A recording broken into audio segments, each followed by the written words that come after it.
Can you hear me? Okay. Okay, good, good.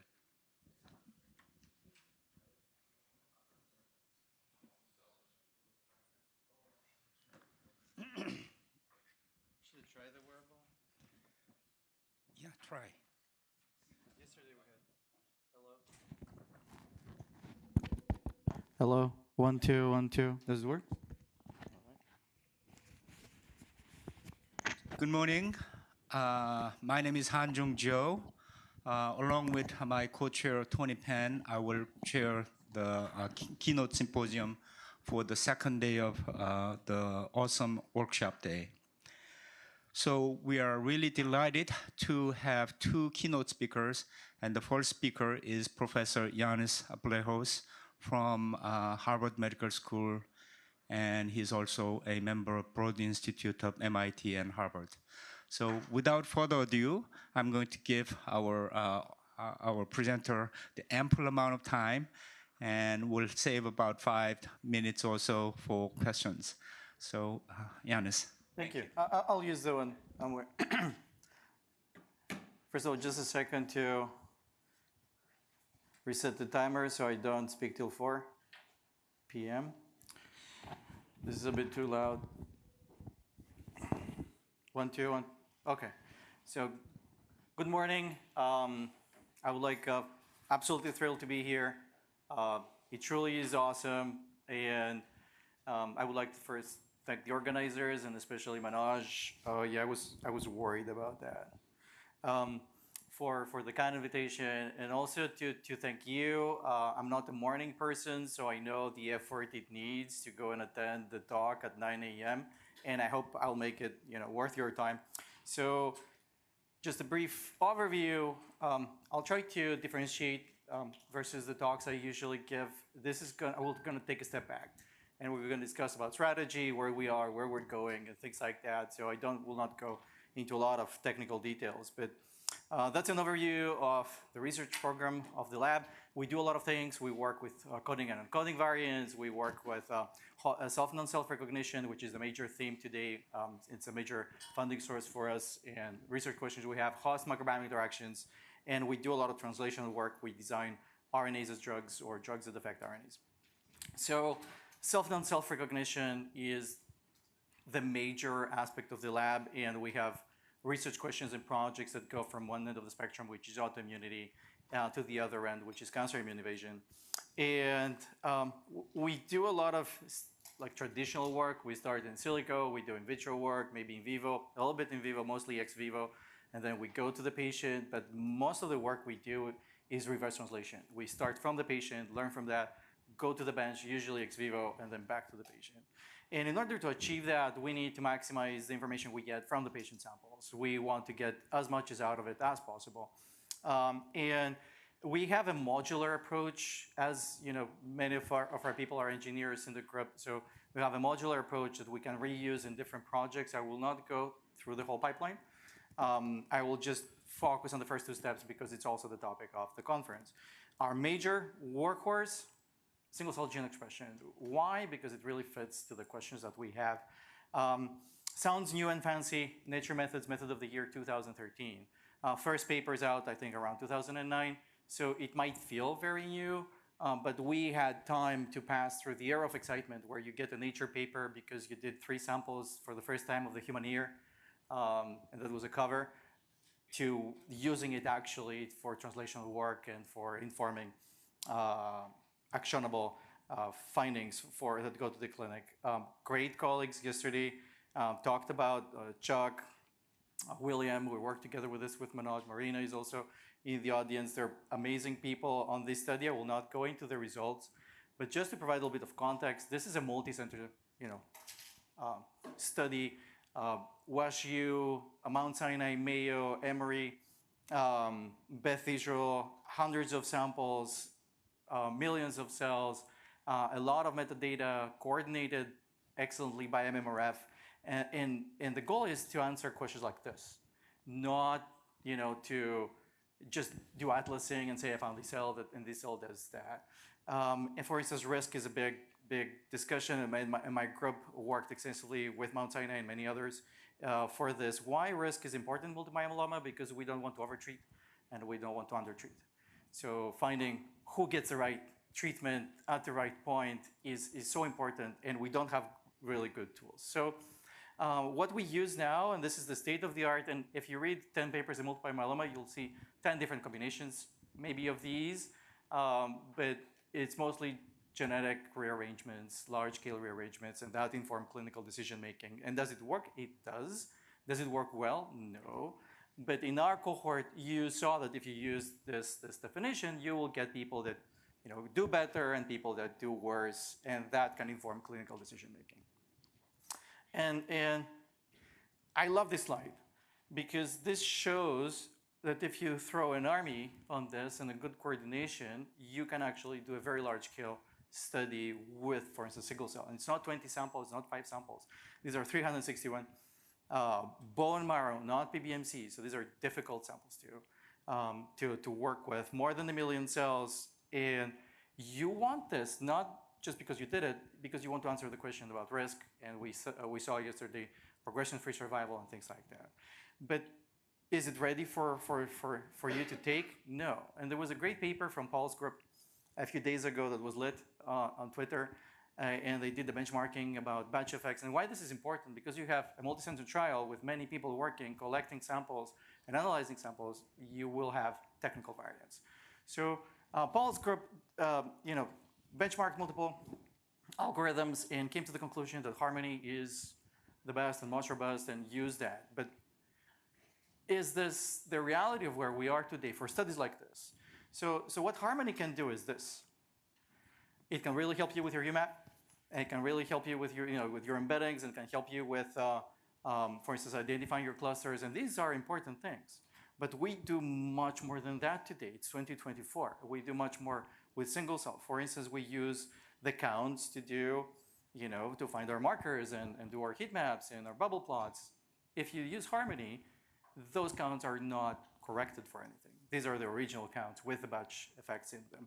You want to do trajectory and pseudotime. This takes your cell-cell communication or your differential gene expression. These are the original counts that are not corrected. But if you even correct those, let's say you had ways to correct for those, your cell abundances could also be affected by the center that does and the approach that was followed, regardless of whether the gene expression is affected. How much you have per cell type could be also center specific. So if you want to do a study like that, you have, and William gave a really good answer, and he was saying, what did you do about batch effects? And the answer was 3 minutes long, because it's not a simple thing to do. So what we did was we used Harmony for the embeddings, which makes sense. Garrett from our group developed a very elegant method where you, for the methods that need counts, to calculate your Poisson residuals, estimate your batch effect parameters, understand which gene is affected by batch effect and which is not, so you're not correcting everything. You then identify which distribution each gene belongs to, and then you correct it.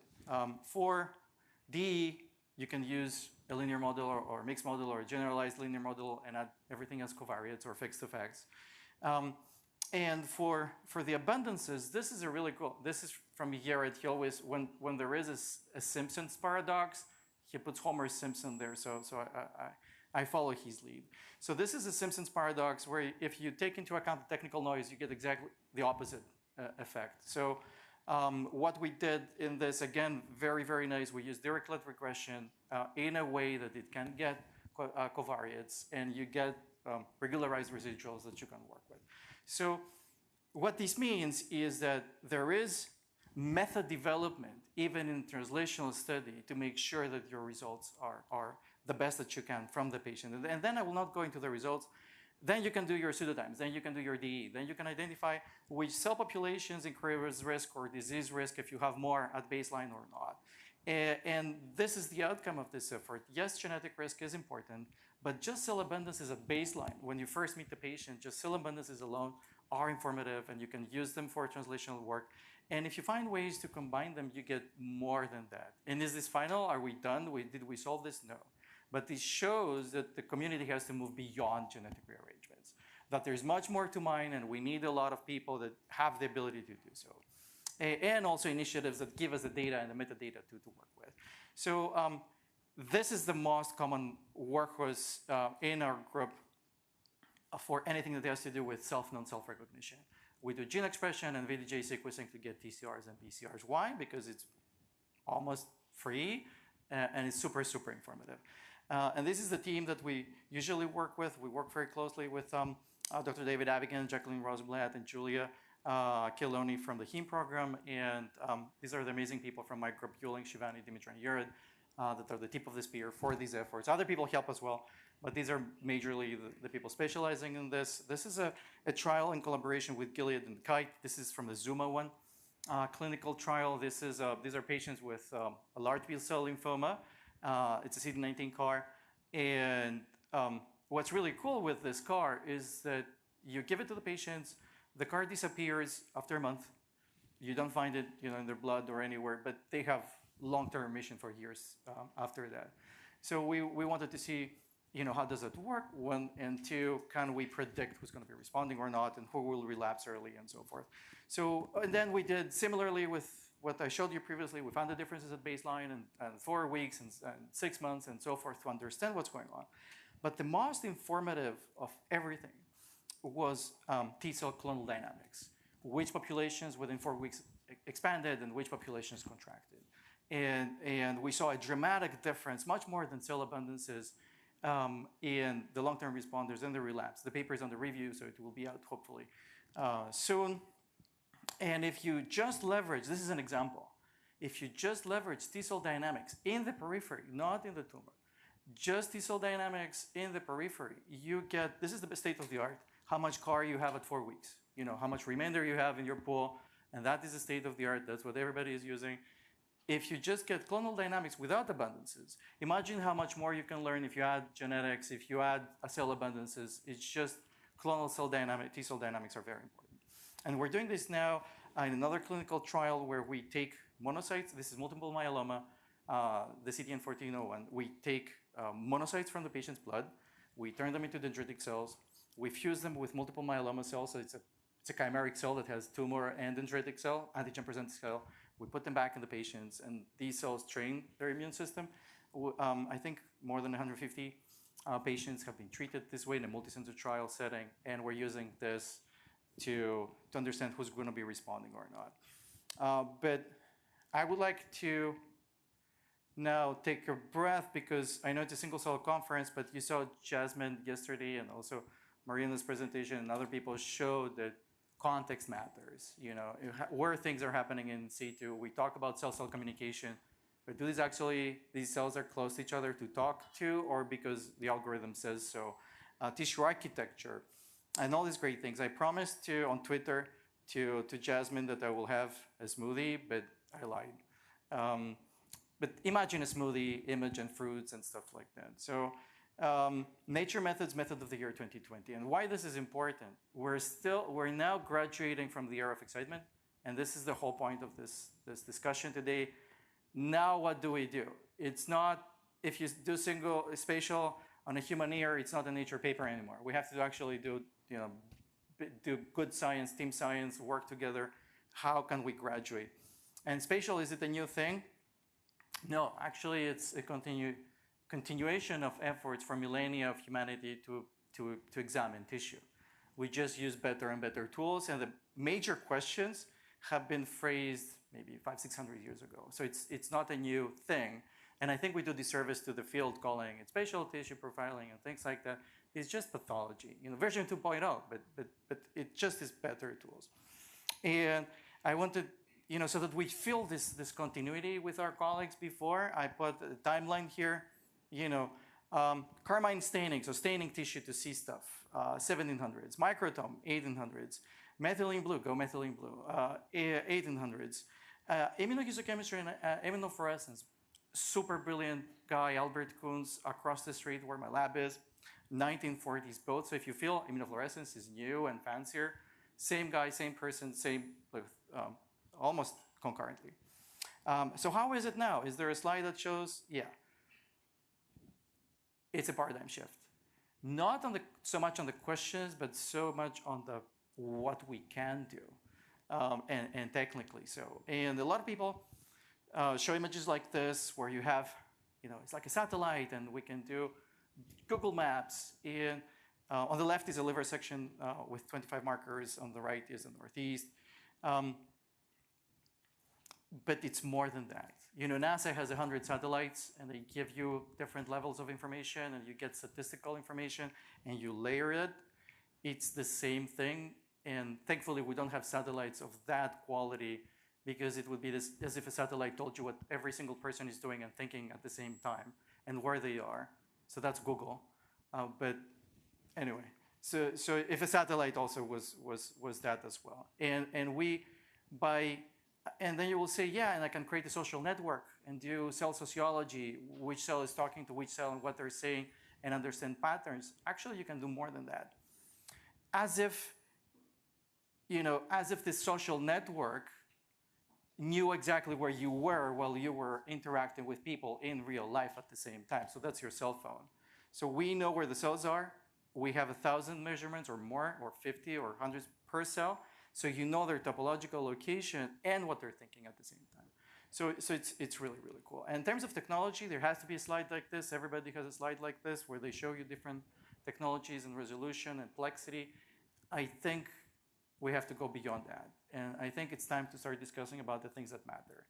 How much it costs. Can I do a clinical trial with this thing? Does it work with my archival samples, like if I go 10, 20 years back?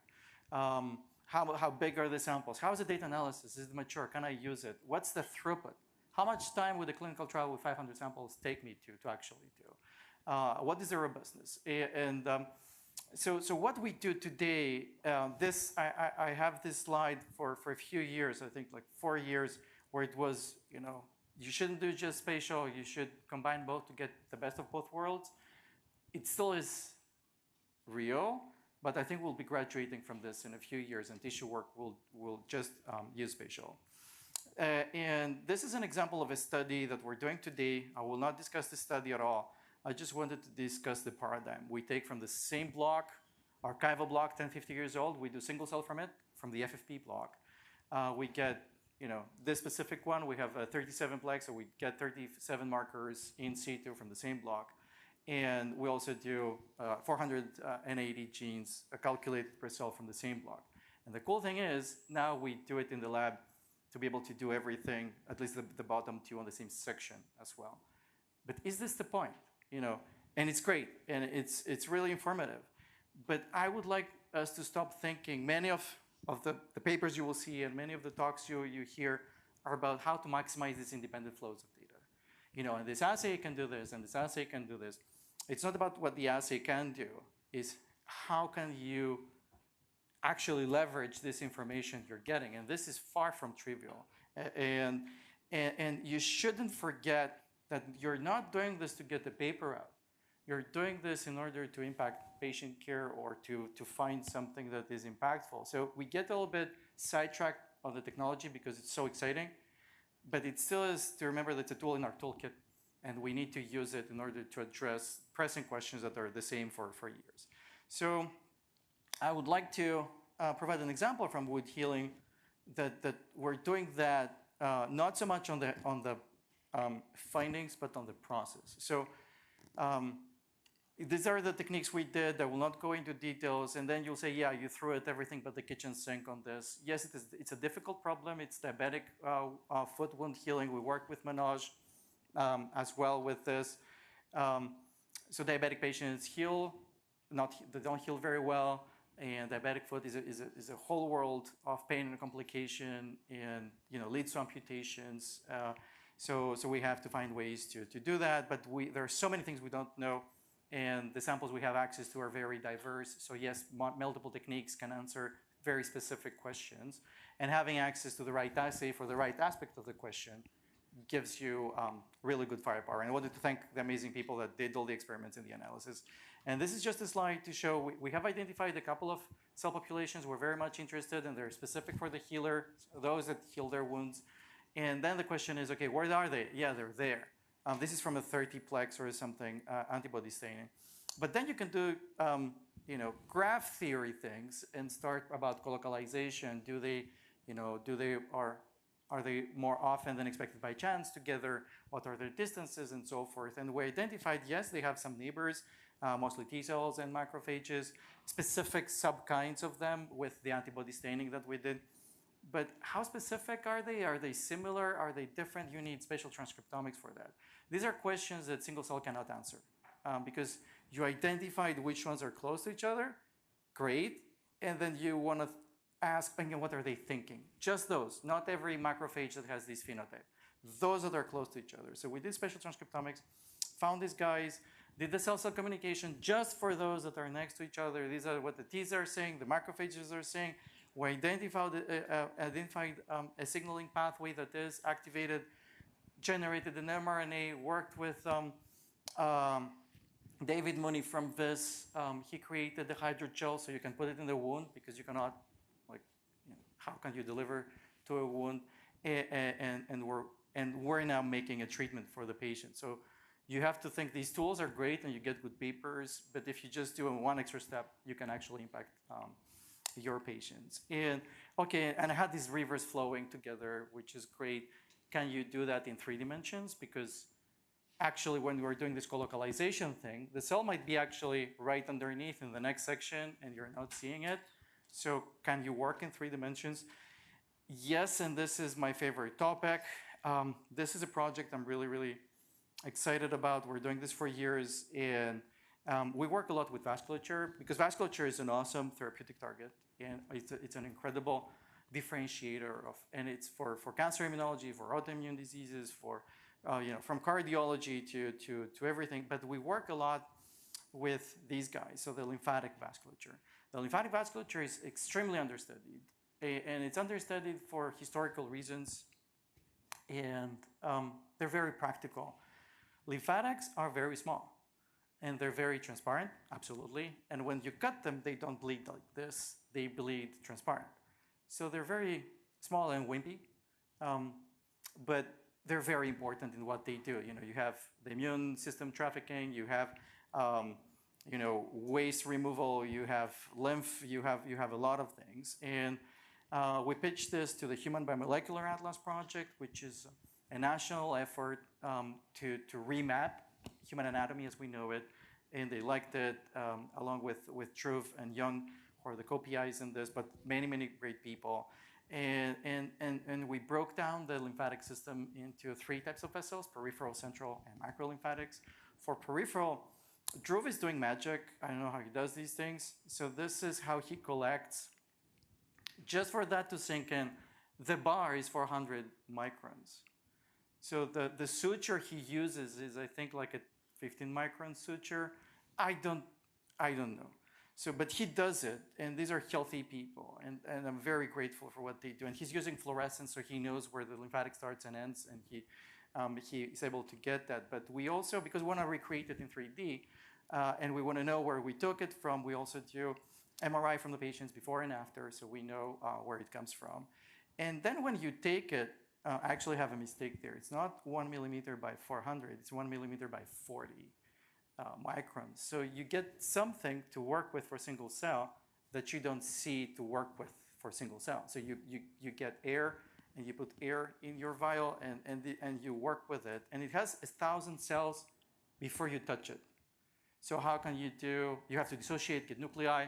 How do you do it? So we worked with Luciano. You'll hear his name 50 times today because we work a lot together. He's from the University of Adelaide and a good friend.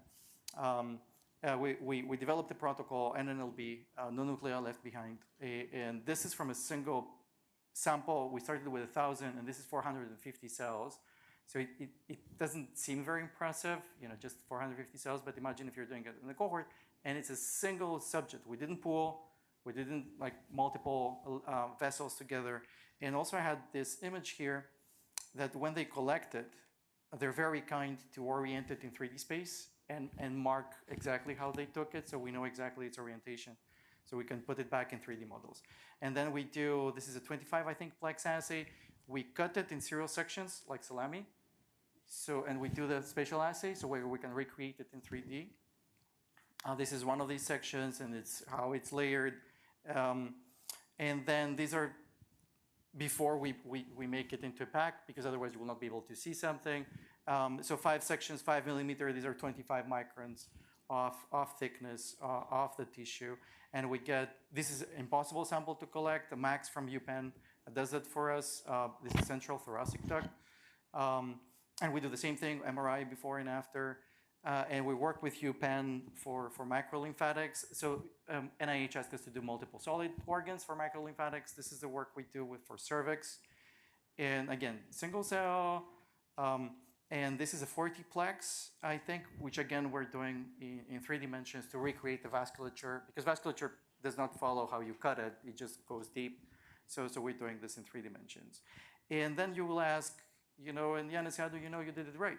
The reconstruction of the vessels have the properties that they have in real life.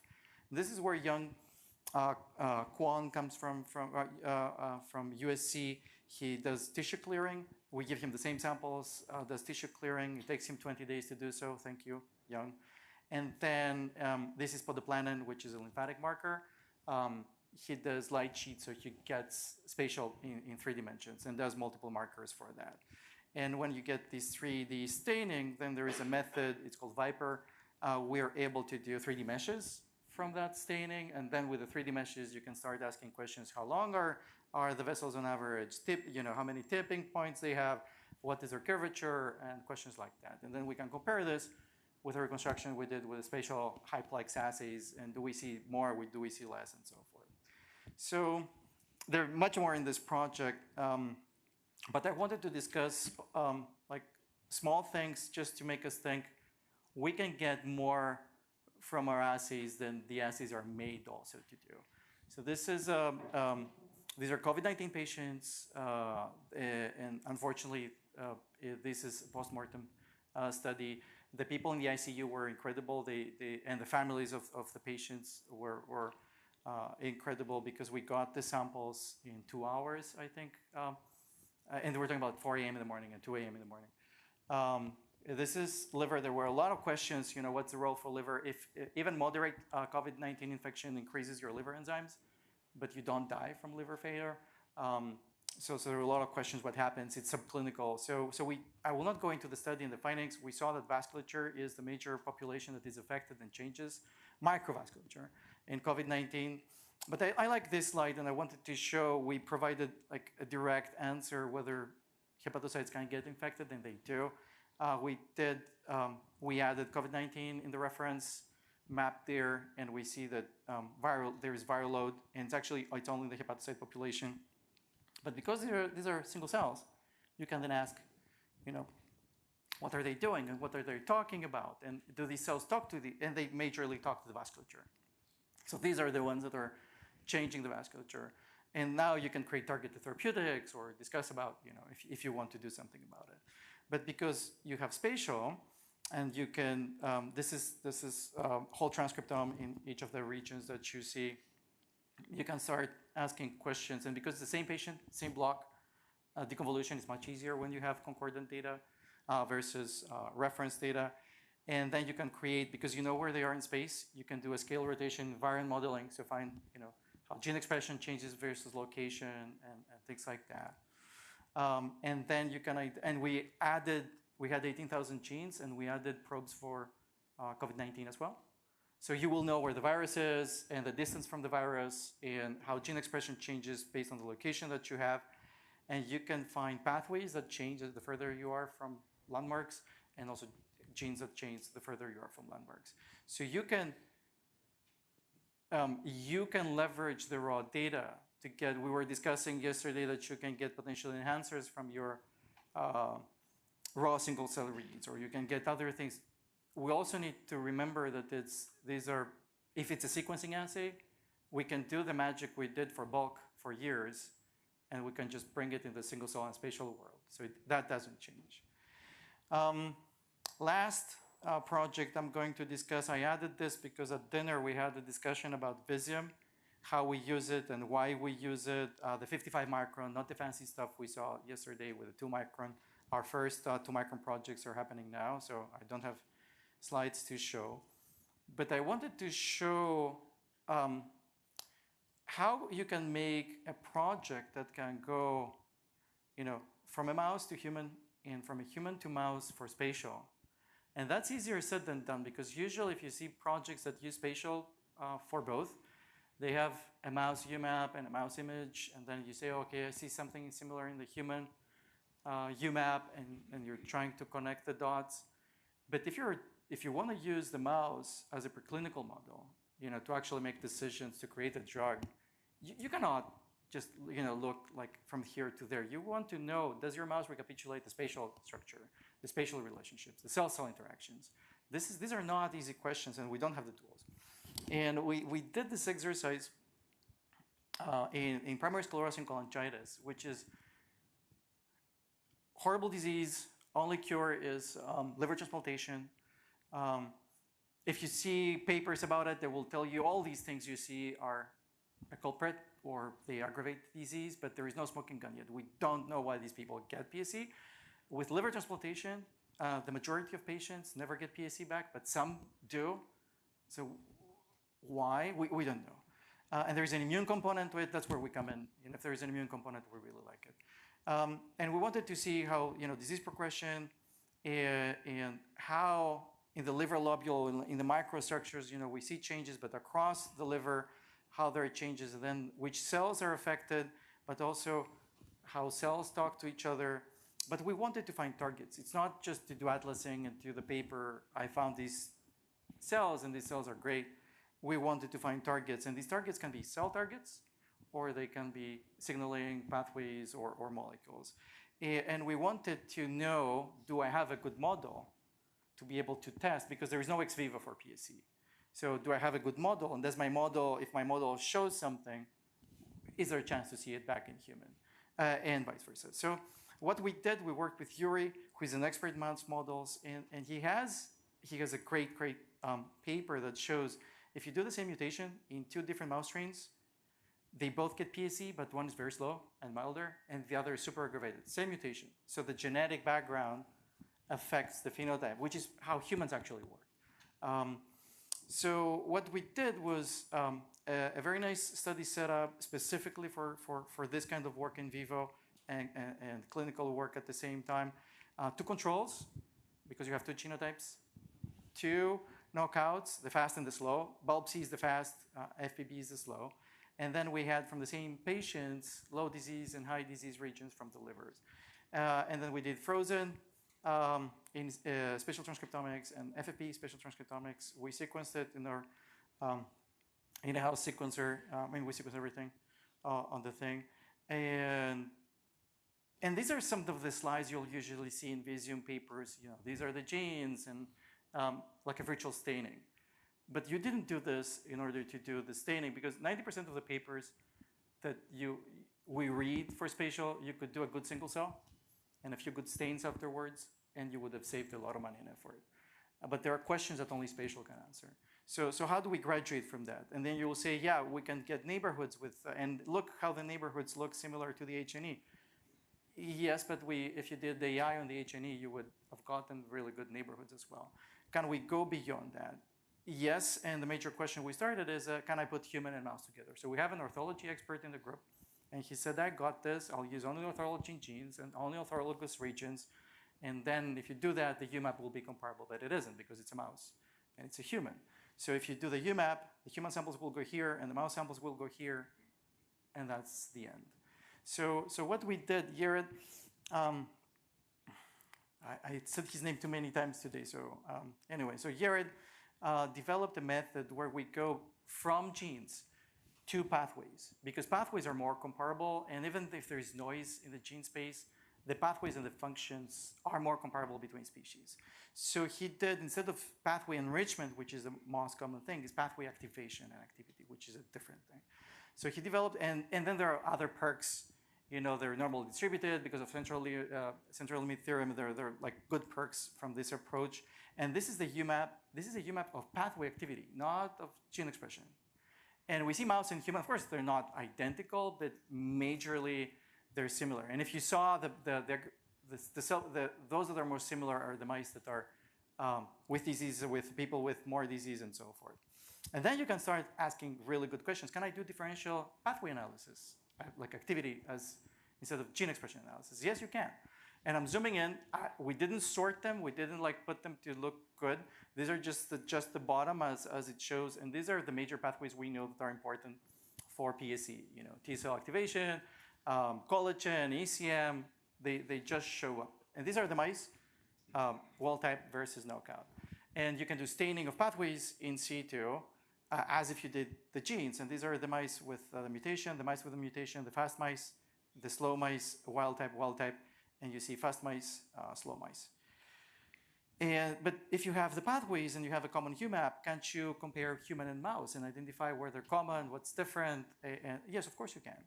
And you will see that very nicely the low disease regions cluster with the wild type, and the high disease activity regions, they cluster with the knockout. Similar pathways, but also some new ones, which is cool. And you can do the same thing in situ for the human, you know, low disease activity collagen, high disease activity collagen. This is the fibrotic band we saw previously. And you can also ask, okay, and when I do the knockout, do the mice respond similarly to the knockout? No, they don't. And you can identify, for instance, pathways where the FBB mice, the slow mice, they start low, but even though they're slow, they go much higher. So if you want to study MAPK signaling pathway, if you want to study pyroptosis, if you want to study ferroptosis, if you want to study these pathways, the slow mouse actually is a better model. And we've been using the fast mouse all the time because we thought that's better recapitulating disease. And you can do the same questions about cellular structure, cell-cell communication. You have a common language between the species. And we wanted single cell, but we had FFP blocks that were 10 years old. This is where we collaborate with Luciano. SMPathoSeq is the method we used, and Jasmine mentioned it yesterday as well. And you get awesome data as if it was fresh from 10-year-old samples that were actually in a drawer, like literal drawer. And then if you have from the same block, you have single cell and spatial, your deconvolution works much better. Is it perfect? No. But it works much, much better. So these are the scar-associated macrophages, and where do they go on the scar? You know, we start feeling really good about this. And where do the activated T effector memory cells go? Not on the scar, but they're more in the high disease and the low disease. Can I do in situ cell-cell communication now that I know where the cells are and what they're expressing? Yes, you can. Even though the resolution is not what it should have been, you still can work with it now. And you can identify pathways that are specific, you know, in the inflamed regions or the fibrotic regions, and then you can identify which cells are talking to each other, find the cell you want to target, find the signaling molecule, do your mRNA drug, and now you know which mouse to use and whether you can use the mouse and so forth. So I would like to close the study and do even like 2 steps back. We discussed, these are the projects that are majorly running in our group with the funding. How is this possible? Because there are different tissues, and working with spatial on different tissues is a whole world of pain.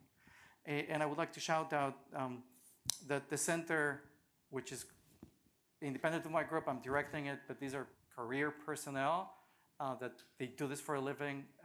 They made all this science possible.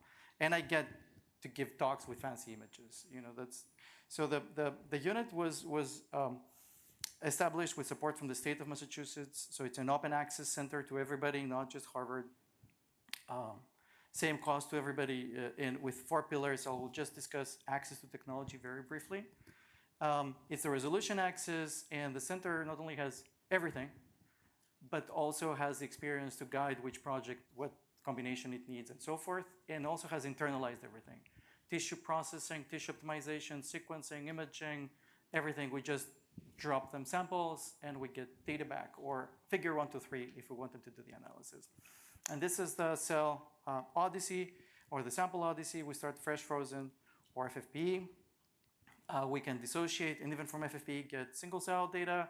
And because it's tissue, we can section, stain, create tissue microarrays, and using robotics, we can get 8 antibodies per cell, 100 antibodies per cell, 500 genes with the Xenium or the Merscope, thousands of genes or whole transcriptome as we saw yesterday. And the other, since today we're discussing about translation, what's the next step? What's the next challenge? Is how can we go to DX? And if you see a lot of reviews and papers that will say it will revolutionize diagnostics. Okay, moving super quickly. Are we doing this today? Clinical trials mostly. So this is a word cloud I created with about 30, 40 clinical trials that use spatial at the moment that are registered, mostly tumor, but also other things as well. So there are trials. And if you see many papers, will tell you, yeah, we take the biopsy now and we do a lot of sections. But with spatial, we can do one section and learn genetics and this and that and do AI and then we cure patients. It's not exactly that. I mean, yes, but the reality of it, and we have an army of people working on this, is CPT codes and how to QC the sample beforehand and how to automate the process and how to stain and how to train the personnel and what is the acceptance and how the LIMS will work and how all these things, it should be a closed software and what will the reporting be. So yes, in order to get there, there's a lot of logistics work that needs to be done. And you see a lot of tables like this that will tell you these instruments have this plexity. The actual questions we should be asking is acceptance, how is the data analysis for clinical work? Are there standards in place? And the answer is no to everything. We need everybody to work on that. So what do we do? Very quickly, we have a questionnaire, more than 100 questions in collaboration with the chair of the department. It's targeted to pathologists to understand what they need in order to start using these tools. And this goes to the societies of pathology, and I hope it reaches Emory through them as well, because the whole point is to make bridges. And this is, I love this study, it's from 2019, old, but it's gorgeous. It shows, best practice, tumor burden score for checkpoint inhibition. PD-L1, and you see these cyan dots. Let me do this. So these cyan dots are this is 3-4 antibodies, not 1,000 genes, not 500 genes. And this is the difference versus best practice. This difference versus best practice means about 12 to 20,000 patients per year getting the right treatment and about $10 billion of insurance funds allocated better. So even with 3 antibodies, we can do this. Imagine what we can do with more than that. But we need to start walking before we run. And it's not just cancer, it's for everything. We do a lot of methods, how to validate antibodies for high plex, and we worked with HabMap. If you're working with high plex and antibody work, this shows how to create the panel and validate it. We work with ABRF, and we have created a questionnaire to understand what core facilities and labs need in order to adopt these technologies and help them. With Jasmine and Lou, we're doing an effort to establish standards in the field, how to assess the instrument, how to assess your run, was it good, how to do the quality metrics, how to publish your results, how to do a benchmarking study, what do you need to know and how do you need to do it. And we're using almost every method on the same blocks and show how these metrics, how these efforts, how the data you need to share for the community change from method to method. This is going to be published on bioRxiv, I think, this month. In closing, Jasmine mentioned Gestalt, the Global Alliance for Spatial Technologies. We need to talk to each other. If we don't want to do the mistakes we did in RNA-seq and in single cell, and will take us 15 years to get where we are, we need to join our forces. So we put together Gestalt with Jasmine and Lou 4 months ago, 5 months ago. There are more than, I think I did this like 2 weeks ago. There are more than 950 members at the moment across 30 countries. If you're interested, everybody is there, 40% labs, 40% cores, 20% biotech and government.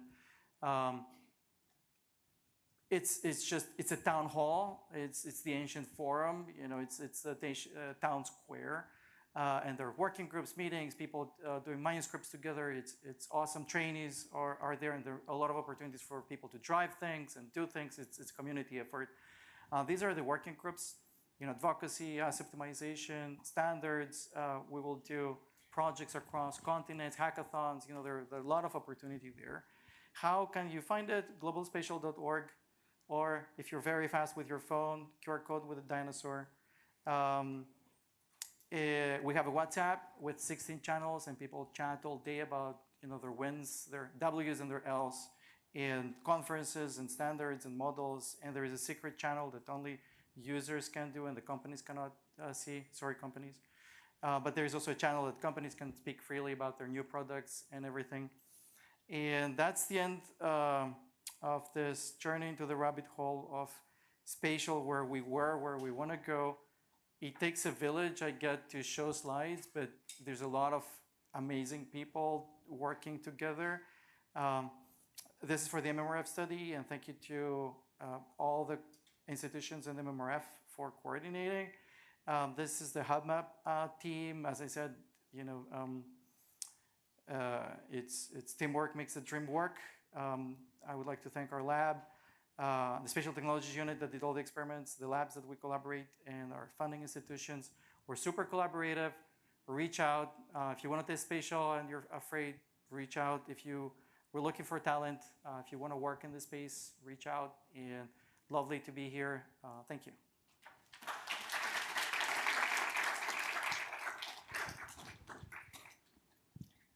Thank you, Ioannis. That was a brilliant talk. Questions from the audience. So I actually have a question. As someone who has been fumbled and wasted a lot of money trying to do spatial in my own lab, so I'm going to contact you. But what are the technical challenges for the beginning labs to do spatial transcriptomics? Yeah, so I think there is a misconception. We had the excitement in the genomics field. We take the sample, we do RNA-seq, and then we spend months with the data. You still spend months with the data, more time. But working with tissue is an art. You cannot, we also had this misconception. Initially, we'll train people and they work with tissues. Histotechnologists are, for instance, exceptional, with years of experience to just cut the tissue. And then working with tissue, doing the staining, and then you have complicated instrumentation that generate terabytes of data. This whole pipeline is a series of challenges. And there is this misconception that I'll take a $300,000 instrument and I start working, but there is hundreds of thousands of dollars of investment to make it actually answer your problem. So in our case, thankfully, we were able to create a critical mass of talent and a critical mass of burning funds for SOPing and a critical mass of SOPing across tissues that now this barrier is not there. If I was to start as a lab, I don't do it. Like my lab does not do any of the experimentation. Even though we have wet lab people in the lab, we take them, I think as spatial it is at the moment, is similar to how RNA-seq is at the moment. You have centralized facilities that do it easier, faster, and cheaper. As a lab, I think it's better for my lab at least to work on the question, getting the samples prepared, knockouts, what we want to do, and then spend a lot of time on the data versus burning hundreds of thousands of dollars to do something others have already spent that amount of time. But if you want to start, Gestalt is a good place to start. We're collecting protocols that worked for everybody for different tissues.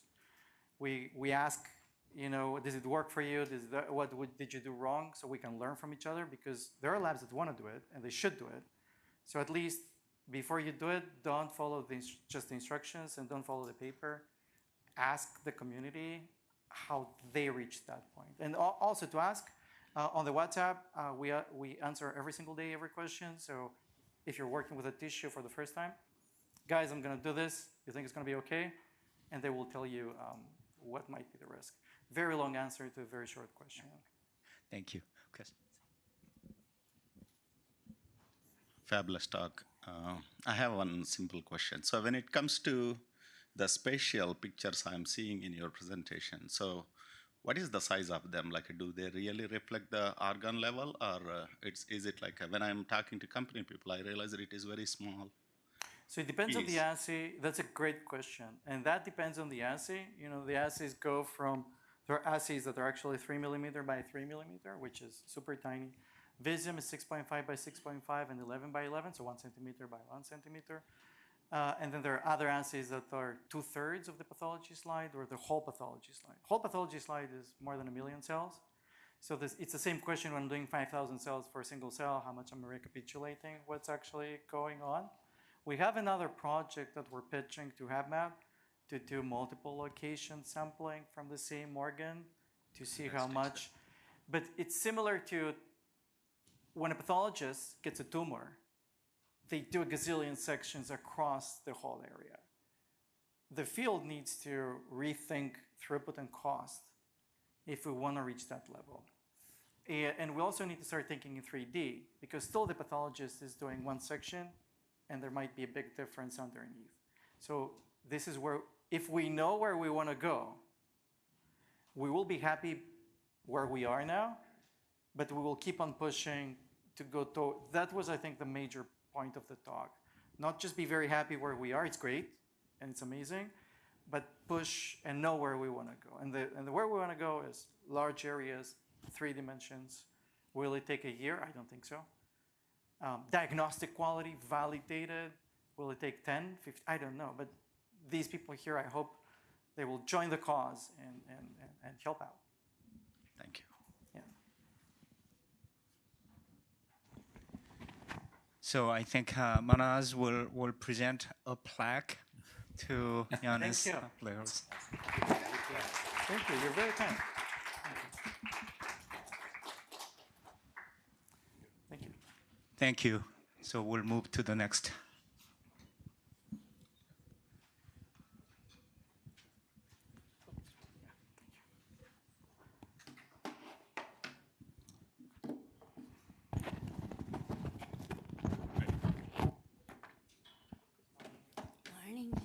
Thank you, Ioannis.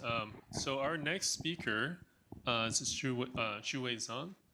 She's the J.Z. Liang Early Career Chair at Georgia Tech's, Assistant Professor in Georgia Tech's Computational Science and Engineering School. And she is a recipient of an NSF Career Award and also an NIH Maximizing Investigators Research Award. So today she's going to be talking about studying single cell through multi-omics and spatial temporal contexts.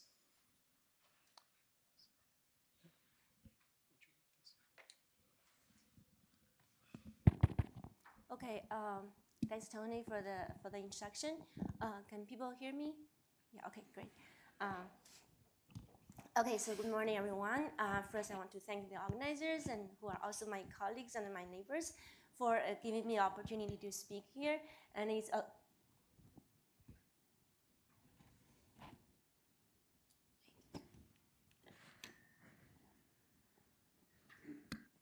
so it was there, right?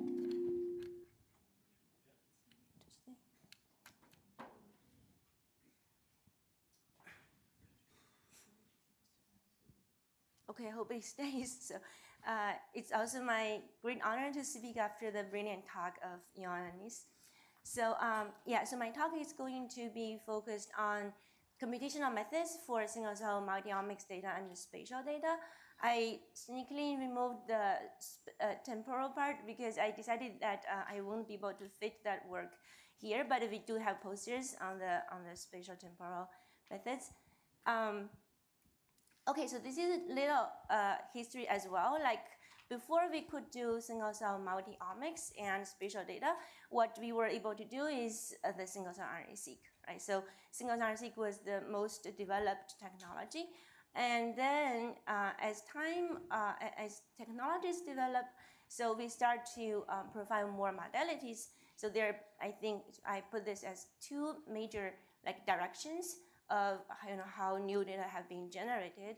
So one direction is that we profile more modalities. So we are, people profile the genome and chromatin accessibility, the gene expression and protein abundance as spatial locations of cells, either jointly or separately in different batches. Another direction is that people profile more samples. So more samples, more batches.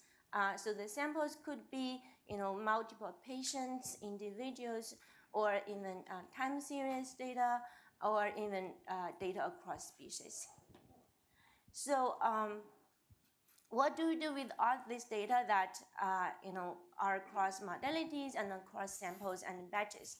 So data integration methods have been developed to work with such data. It was a natural idea that now that you have many data matrices and we want to integrate them together. So integration have been performed across samples or batches. So where we want to, remove the batch effects, and integration have been also performed across modalities for those samples where you have multiple modalities jointly profiled. And integration are also performed across both batches and modalities. And then, why do we perform integration? There are some basic goals of performing integration. If we want to integrate data across samples or batches, we want to obtain a large data set or even an atlas. So if we want to integrate data across different modalities, we want to learn a comprehensive cell embedding that accounts for information from the multiple modalities. And if we are integrating data that is both across batches and modalities, so we want to both build a large data set and learn comprehensive cell embedding. So these are some basic goals of integration methods. But then what more can we learn? Can we learn more biology through performing integration? So then first, what we have been doing in our lab is when we deal with data that are across samples, we try to, so this is mostly in the context of disease study where we have data from multiple patients, like multiple individuals. So we want to study the features that are associated with the changes across individuals. And we want to also be able to perform perturbation prediction, which is to predict the data under unseen conditions. And so we also, when we perform data integration across modalities, we also care about how we can learn cross-modality relationship using data that is from different modalities.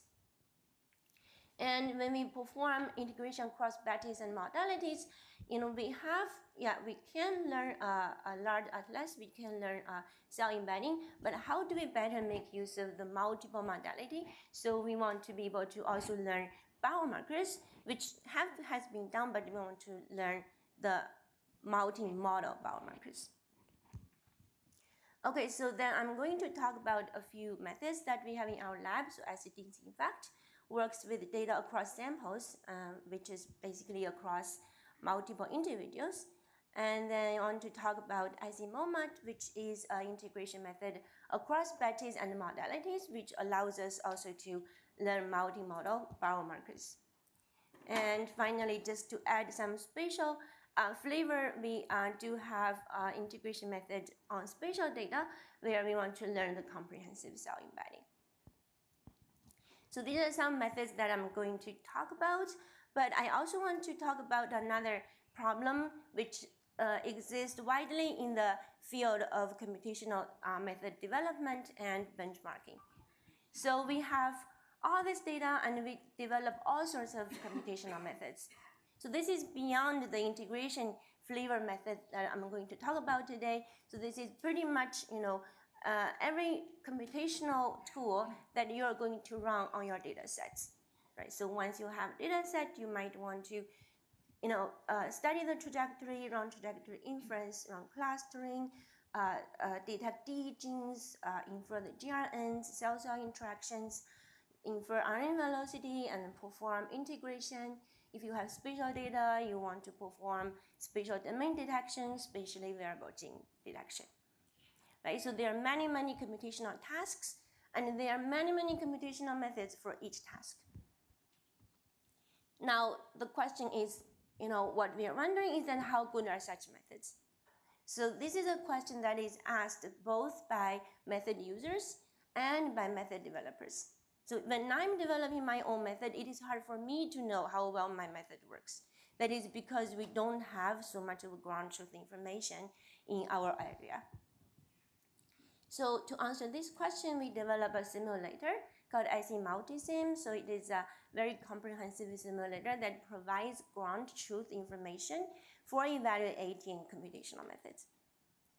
So I'm going to talk about this after I'm going to talk about IC Multisim after I introduce these three computational methods on data integration.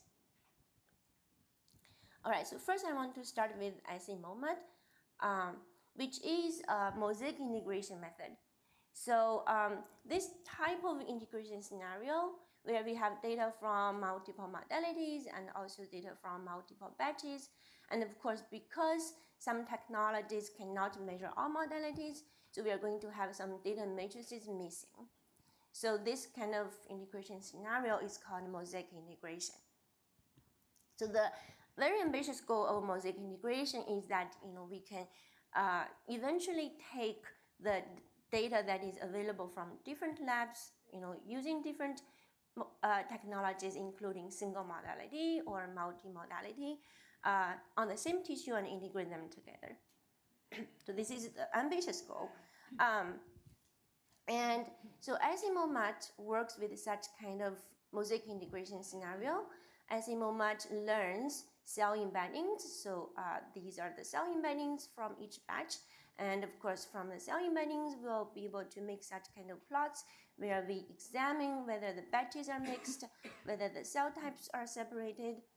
And it also learns the feature embeddings, so we can find the embeddings of genes, chromatin regions, and proteins. We also learn the biomarkers from different modalities.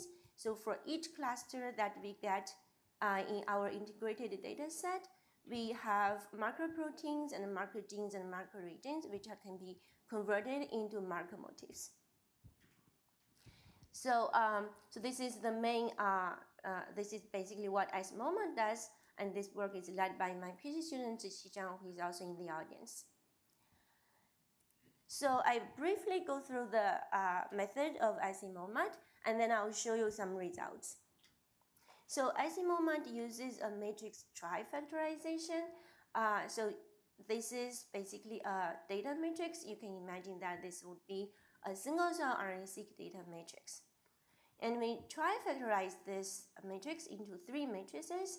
So one represents the cell representation, and the middle one is the association between the cell representation and the gene representation, or feature representation. And then we also have some bias terms. So this is the main part of our framework. And so we have one data matrix, and we factorize it into 3 data matrices, and where we can learn the cell embedding and also the feature embedding. So that is for one data matrix. When we have multiple data matrices, we put all of these factorization terms together. So this is one data matrix, and this guy is factorized into 3 things. So the Ci and the sigma and also the Ct here. And all other terms are the bias terms and the regularization terms. So we basically solve this optimization problem, and then we can learn these variables that correspond to the latent representation of cells. And then we can learn these variables that give us the scores for each gene, each feature, like how important is this feature for each cluster of cells. So through these variables that we learn, we can find the top marker genes, top marker proteins, and the top marker regions for each cluster of cells. All right, so this is like briefly the method, and so I'm going to show you some results on the PBMC data. So this is the data set that we got from the ASAP-Seq paper, where they have 4 batches. So we got data with 4 batches and 3 modalities, so which form a scenario of mosaic integration. After we run our integration method, we get this standard output, standard visualization that is presented in every data integration paper, where you will, we want to show that data, cell types are still separated and the batches are reasonably mixed. And there are standard scores that we use to measure this. So the gene graph connectivity score measures how well batch effect is removed, which is also how well batches are mixed. And ERI and MI scores represent how cell types are still, like cell type separation is still preserved. So of course we compare with other methods, and then we show that we have the best scores. This is just very standard results that exist in data integration methods. Now, what I want to show you that is more than the kind of standard result is how we can use the multi-model biomarkers to annotate cell types with a higher resolution. So this is the integrated data, and we run latent clustering. We got 8 clusters, and then we started to annotate these clusters. Right? So of course, like cell type annotation is a very, very important step. It's not as trivial as it is presented to be. So these are the final cell types that we have annotated, and next I'm going to show you how we did that with our multi-model biomarkers. So of course, you have marker genes. So these plots represent the scores of our marker genes. So we take the top genes. So we have marker genes. We can annotate these 3 obvious ones. We can annotate these 3 clusters, which are pretty obvious. And this is also in line with the original annotation in the paper. And the rest of the part in the original paper was all annotated to be T cells. And we want to see whether we can annotate this into T cell subtypes using our multi-model markers. So we use CD4 and to separate CD4 positive T cells.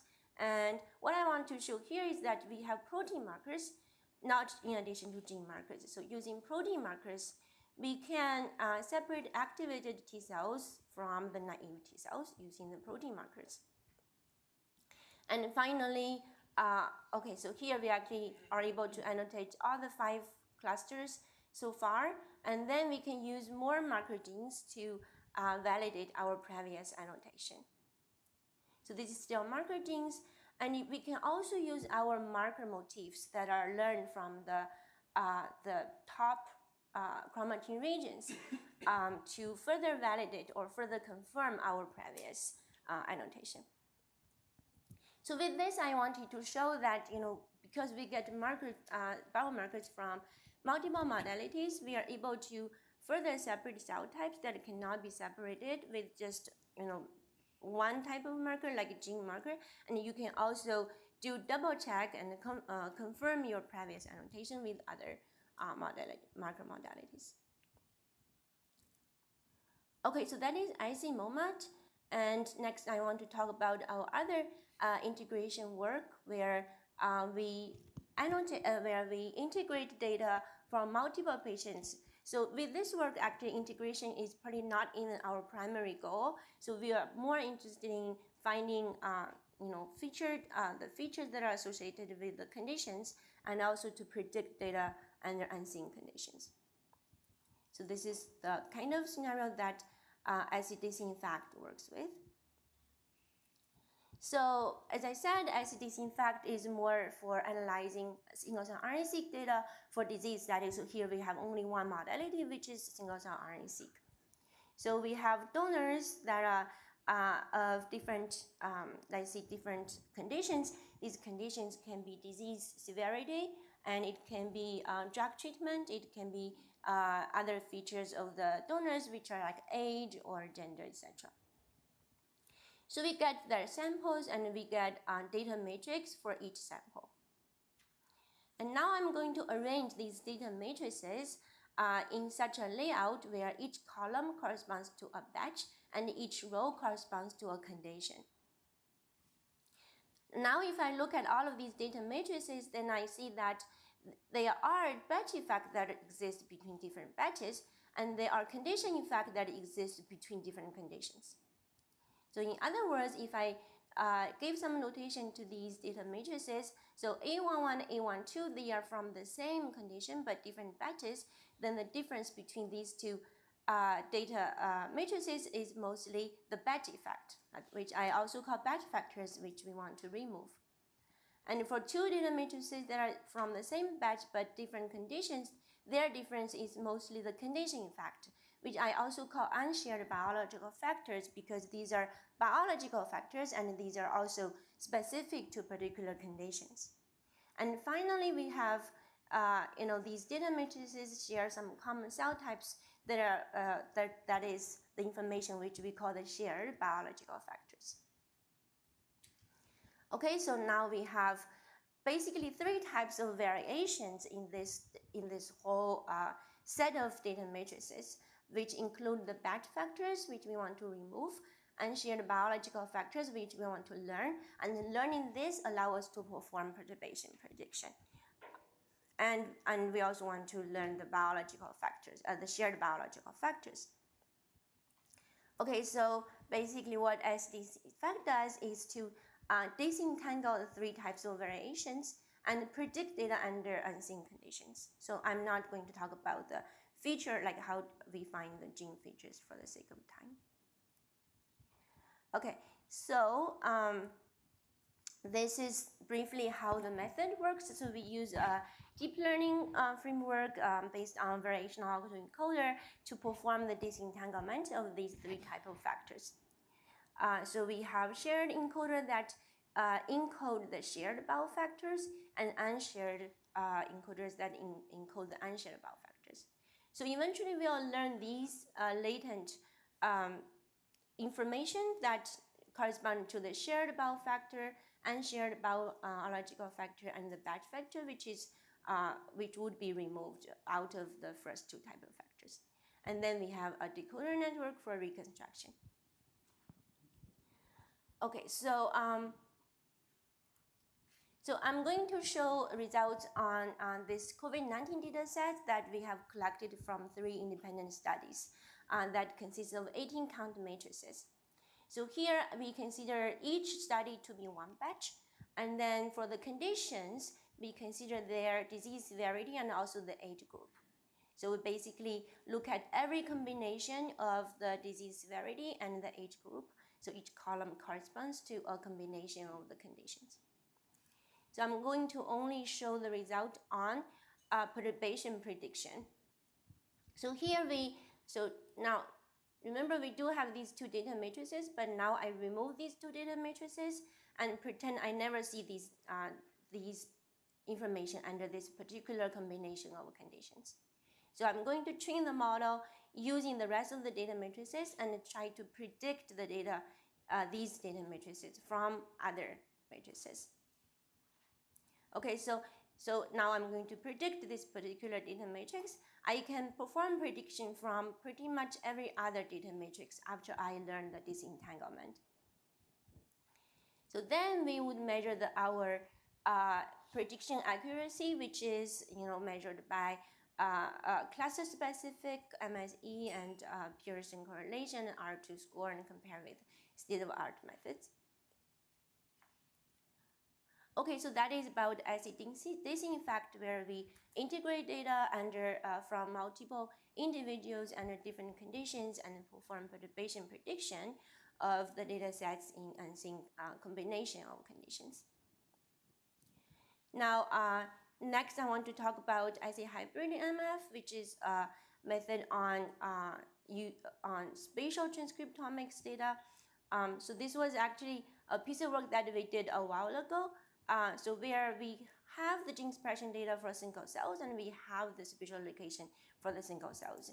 And we started to ask the question, if we combine these 2 types of data, can we learn some joint embedding of cells, which might better correspond to certain the concepts like so-called spatial domains. So I just want to briefly talk about the method that we use here and how we were motivated to develop this method. So basically, if we look at this gene expression data, it is a high-dimensional data matrix, and the location data is a low-dimensional data. Okay, so we actually came up with a framework that combines non-negative matrix factorization that typically deals with high-dimensional data matrices and the k-means framework that works well with low-dimensional data. So we have these. So this is one of the formulations of this method. So the first part is the MF part, and then the second part is the k-means part, and we were able to put them together and also use a consensus term to enforce the joint embedding. So the task of this method is similar to SpiceMix, which was presented yesterday by keynote speaker Zhang. So so from the results, we basically show that we detect some spatial domains and show some support that will involve some discussion, so I'm not going to show that. And I just want to show this framework, which we think are pretty cute because we are able to combine MF and k-means that fit for the specific data types that we work with. All right, so those are the major computational methods that I wanted to talk about in the context of data integration. And next, I'm going to talk about this, other concern and the big concern that we have, which is how do we evaluate single-cell computational methods? So again, we have many different methods developed for a large variety of computational tasks when we work with single-cell data. So this data could be even just single-cell RNA-seq or single-cell multi-omics or single-cell spatial data. And we want to be able to get some idea of how these, how a specific computational method works. So in order to help in this regard, we developed simulators. So our current simulator is called IC Multisim. So of course, why do we develop simulators, right? So that is because simulated data sets with ground truth provide one way to benchmark computational models. So imagine that this is our real data set and we don't have a ground truth on this data set. So once we run some computational method, we will not be able to quantitatively evaluate the performance of this method. And if we do generate simulated data set from our ground truth information, we know that this particular ground truth information exists in our simulated data set. And now we apply a computational method and get some results and compare with the ground truth, we will be able to get the quantitative evaluation for a specific method. So we developed IC Multisim, which is an R package, and IC Multisim simulates single-cell multi-omics and spatial data, where it outputs the RNA counts that include both spliced counts and unspliced counts. It also outputs chromatin accessibility and the cell spatial locations. And more importantly, when we generate such data set, we do encode the effect of gene regulatory networks and cell-cell interactions. And we can simulate both pretty much any type of cell population that users would like to have, including both continuous populations where cells lie on specific structure of trajectories, and discrete populations where cells form clusters. So this work is led by my PhD student He-Chen Lee, and we have our paper currently under review. Okay, so then more specifically, what is the input and output of this simulator? So what do you need to give to the simulator such that it will simulate data for you? Now, first, in order for our simulator to know what kind of cell population you want, you will input a tree structure, which we call cell differentiation tree. So from this tree can represent the kind of a trajectory that you want. If you want bifurcating, trifurcating, or even multi-level of trees. It can also tell us what kind of clusters that you want, and also how, if you want two clusters to be closer than, other clusters. So that all that information can be represented by a tree. If you want to input your own ground truth GRN or CCI network, you can do that. If you don't want to input that, we do have some default data that we can use, and we will output the ground truth networks for you to compare with the output of computational method. So this is basically our input information, and then the output is that we can either simulate continuous population or discrete population. And what kind of other modalities we have is, so we have RNA-seq data that includes, again, splice counts and unspliced counts. we can output paired ATAC-Seq data with the region gene mapping, which can also be obtained from our output. And we will give you the ground truth GRN and CCI that are used in the simulation, and we give you the ground truth pseudotime that you can use to compare with the inferred pseudotime. We give the spatial locations of cells. We give cell metadata, which includes, for example, the batch ID and cell population ID. And we do add technical variations and batch effect in the data set such that it also mimics the experimental process. So now with all this output and the ground truth, we will be able to benchmark or test trajectory inference methods, clustering methods, differential gene expression detection methods, network inference methods, including inference of GRNs and CCIs, and spatial domain detection methods, RNA velocity estimation methods, integration methods on multi-model, multi-batch data, differential state analysis, spatially variable gene detection.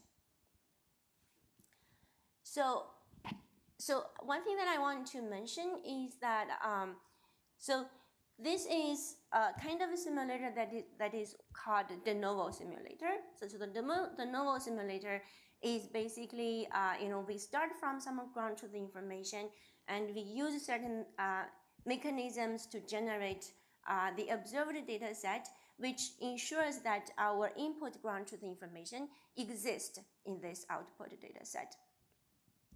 Now, it's not something that we can take as input a real data set, but in the real data set, again, so in the real data set, we don't know what ground truth it has. So we do not, don't want to boast that we 100% mimic real data set, because there are still some things that we don't know in the real data set. But I think at least this kind of simulation provides a proof of concept for computational methods. So we cannot say that we can completely tell whether a method is better than another one using only simulation, right? Because we all know that computational methods even work differently on different real data sets. But the baseline is that we know that we have this information in our simulated data. If a computational method cannot find that, then it may meet bigger challenges when it works on real data set. So if you want to learn more information about this simulator, please check out the Hutchins poster, which will be there in the afternoon. So so as I mentioned in my original title, I mentioned spatiotemporal data, but I decided not to add the two projects here. However, we do have posters on those projects. So one is on spot level transcriptomics data cell type deconvolution, where we leverage temporal or 3D spatial tissue structure that is going to be presented by Macarena Lobo. And another is so far again also a simulation work where we simulate spatial temporal dynamics. So basically here we simulate the process of cell division and where the cells will be located or migrated in a spatial context through the temporal process of cell type differentiation. So in such kind of simulated data, the output is that we'll get spatial data where we know the ground truth lineage information or the clonal information of the cells. So this poster will be presented by Xinhan Pan.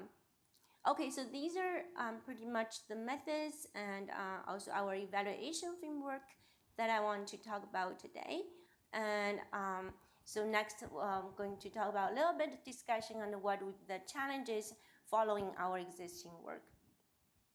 So if we have data, we have spent money to get our multi-omics data, spatial data, we want to make the most out of our data.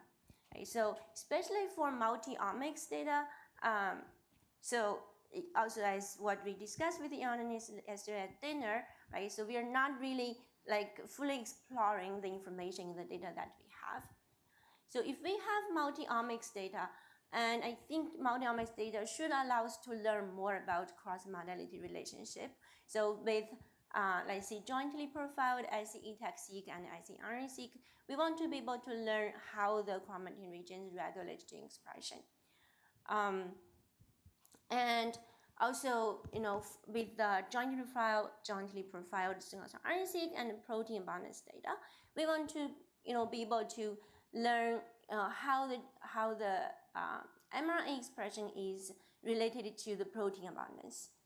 And another aspect that is kind of the counterpart of integration is how do we interpret the inconsistency between the modalities.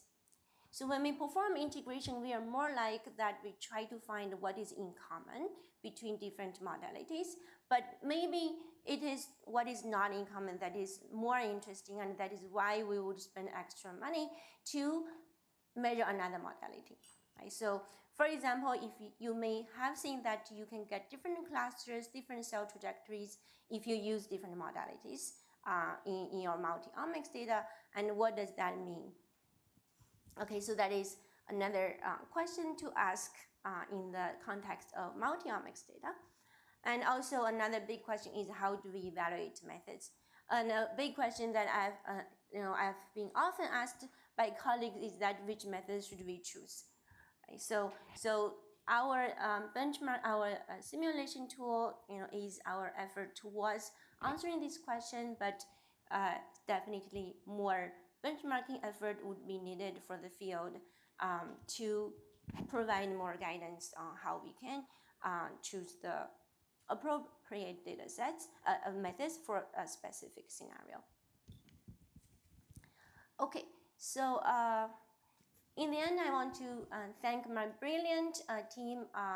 None of this work could have been done without my students and our collaboration labs, and also our work has been supported by NIH and NSF. And thank you very much for listening.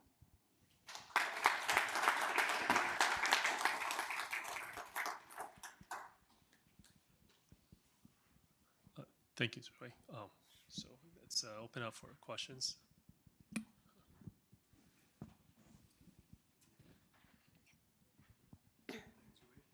For a great talk.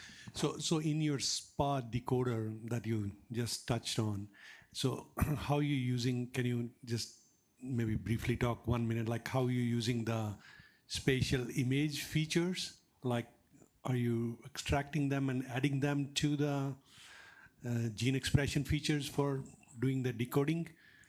Right, so the main idea, so the decoding part basically means deconvolution. So for example, if you want to, deconvolve the cell type proportions into spots, so this is again a well-studied problem. But we have also seen that the deconvolution results are not very satisfying from the benchmarking papers. So we've been thinking what other information we can use to improve this. So because people start to have, and actually we already have data like, let's say, in multiple slices, and also the temporal data. So our assumption is that the slices from one slice to another slice, there shouldn't be too much change, so that if we can find the corresponding spot across splices, we can make assumptions that they should share similar cell type compositions. So using that as extra constraint, we developed SPA decoder and hoping that it can help us to perform better deconvolution. So with temporal, it's a similar idea. So basically from data at one data point and another time point. So we assume that there isn't too much change, and we will be able to find these corresponding spots where we can make connections between the spots and enforce this similarity constraint on it. Yeah, and are you thinking of like using H&E features? Because for every tissue that we are doing spatial, we have H&E images for them, and they have like a wealth of information, but we don't use it much. So have you thought of like maybe, because that is the best resolution you can have at cellular level. Yeah. So yeah. So yeah, that's really a good point. So I think HNE images, we have not incorporated that in our current project. Again, so we're still developing the method. So, we likely will end up incorporating this. But that is HNE images, as what you mentioned, has been used in computational methods in the spatial field, both in terms of learning the cell representation. So people, add these images in the model and, incorporate the HNE images when they learn cell embeddings. And also in the context of deconvolution methods, there's a method called Tangram. I think they use other images to estimate the number of cells in each spot and use that information to help with their deconvolution. Thank you. Thank you. Ioannis?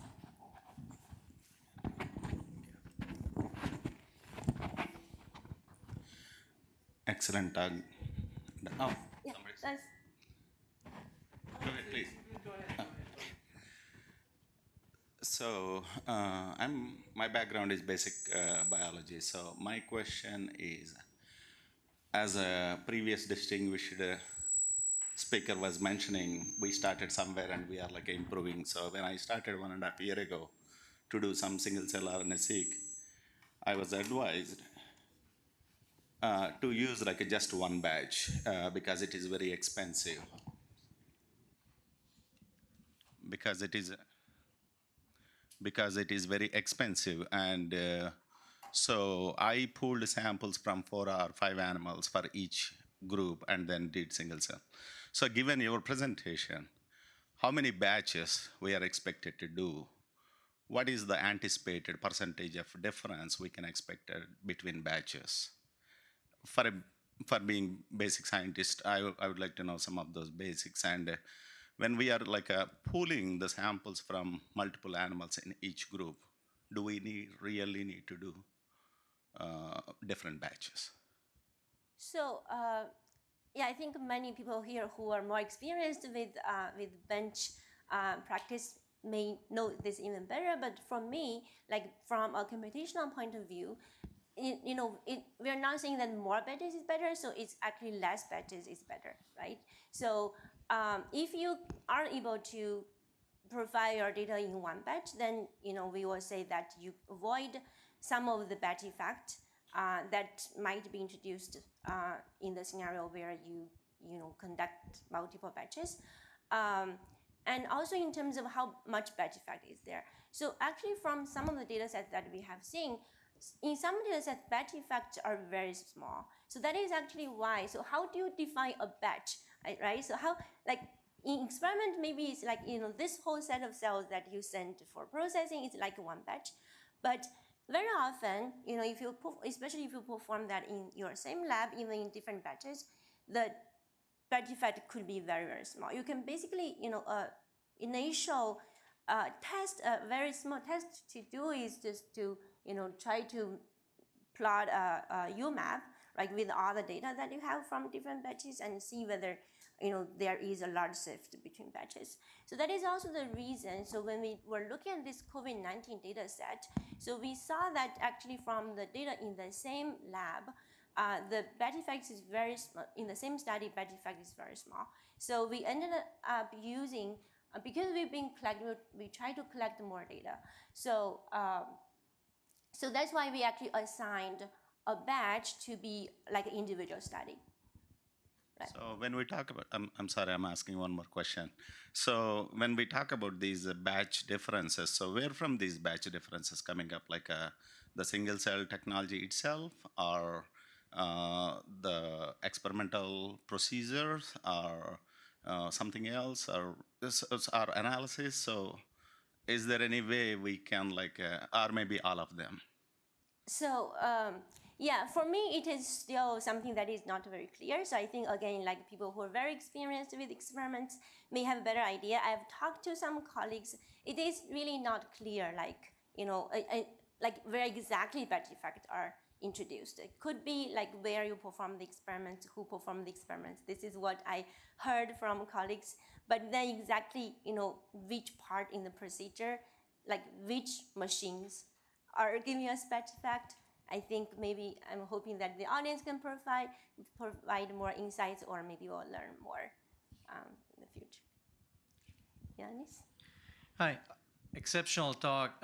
Very quickly, just to piggyback on that, you definitely need replicates. I would like to distinguish batches from replicates.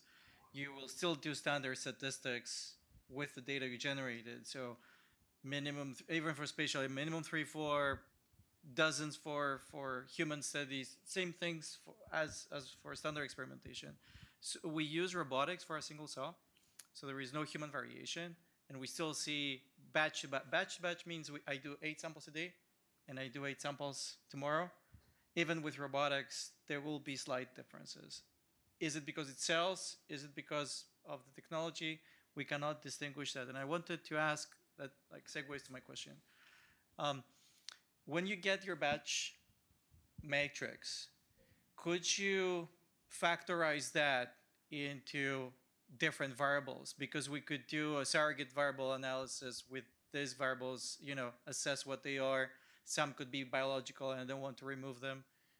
Some might be, can you factorize further your batches into independent variables? That's one. And the second is, could I give you metadata information about center, operator, day, collection location, things like that to inform your model not to include these factors into your batch effect matrix? Right. So yeah. So in terms of like modeling batches as independent variables, so here we do have a few dimensions that represent the batch effect, except for that now batch ID, because batch ID is known. So this is basically just given to the model. So we're not really learning this part. So we just use one-hot encoding to encode the batch ID. Oh, okay. Right. Basically because that is known information. Right? If it is actually some unknown type of technical variation, right, then we could use again some hidden variable that we will learn in the model to try to extract that. And for your other question, if you are able to provide basically more detailed information in addition to batch ID, so will we be able to make use of that more detailed information? So yes, I think again, so that is sex, age, things like that. Yeah, exactly. So actually here you see that we have multiple unshared unshared encoders. So each of these represent one what we call condition type. So age is one condition type, and let's say disease severity is another condition type, drug treatment is another condition type. So then we could use one unshared encoder that learns the unshared about factor for each condition type, and then we can aggregate all of them together in the decoder.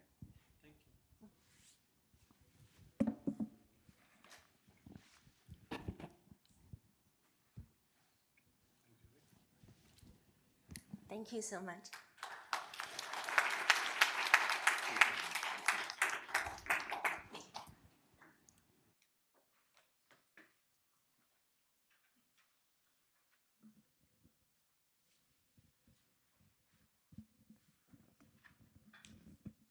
Thank you very much for both speakers. So that brings us to the break, and we'll reconvene at 10:45, I believe. Sorry?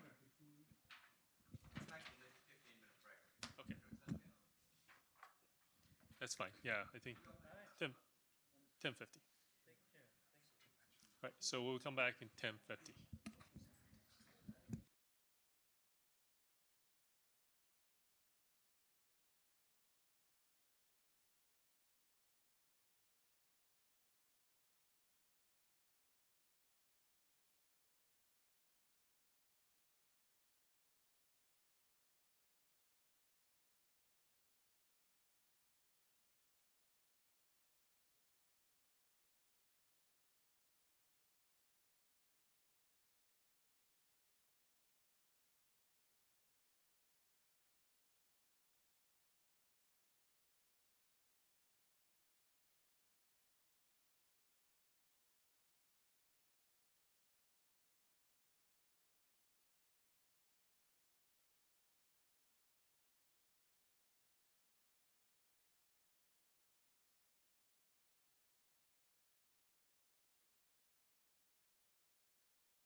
1, 2, 3, testing. 1, 2, 3, testing.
Welcome back, everybody. Thank you for coming in a timely manner. My name is Greg Gibson. I'm a professor here at Georgia Tech, do a little bit of single-cell genomics here and there. And it's my honor to chair this session, this second session this morning. It's actually going to be 4 20-minute talks, mainly from students, and we're going to be led off by Thomas Hu from Ahmet Koskin's lab. Thomas actually is defending his PhD on Friday next week. So come armed with some really difficult questions for him today to get him in the mood. I'll let you, you've got your title there, and we're just going to carry on as if we started at, I mean, it'll be 20-minute talks. We're just 10 minutes late. Okay, thanks, Thomas. You want to use this one? You want to carry it? Hello. Okay. Hi, everyone. I'm Thomas. Thank you for the introduction. And today I will be presenting our latest work in our lab on using spatial morphoproteomic feature to predict the response of immune system in lymphoid follicles.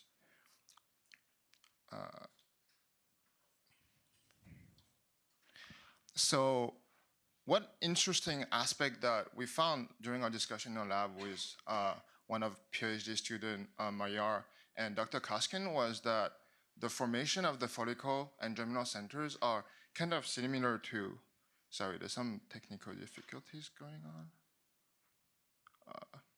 Similar to the formation of a snowflake. So in snowflake, there's actually a lot of features that would determine the shape of them, such as the temperature, humidity, dust particle. And this is really similar to when we're looking to follicles in lymphoid tissues. One, depending on the antigen, the chemokine, and the microenvironment, there will be different type of orientation, shapes, and cell density in the follicles. And motivated by that, we propose a morphoproteomic single-cell analysis framework that will use spatial imaging to understand how the tissue morphology as well as the spatial single-cell proteomic data will influence the disease. And for that, we collaborated with a group from NIH. So they look at tonsil and adenoid tissue from children with past COVID infections. And they found that there's a specific germinal center reaction that is derived from COVID infection weeks to months after infections using single-cell sequencing. And where we come in is that can we find specific spatial analysis that collaborate or find more interesting spatial patterns in the same data?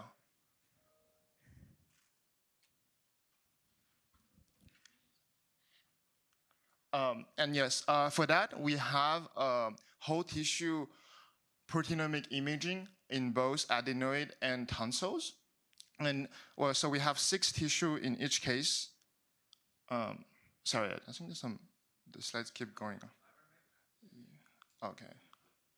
Yeah, so we have around 450 follicles region that we have across 6 tonsil and adenoid tissues. And we have 2 cases. So we have 6 tissue that were from past COVID infection in children's that we call COVID positive. And we have control samples that we call COVID negative in the rest of this slide. And the pipeline starts with the typical single-cell spatial analysis where we do single-cell segmentations. And then we also add on follicle segmentation where we segment out both the follicle region and the germinal center. And we can use the location of each single cell to reconstruct the cell spatial graph inside of each of the follicle region. And this gives us a library of shapes and morphology across the tissues for all of the follicles. And we can see here the example in blue that's showing the germinal center, and in red the corresponding follicles. And what we do is we want to extract an embedding that is reincorporating the shape and morphology. And so what we do is we're using the boundary segmentation to get the boundary sampling, as we can see on the top part of the slide.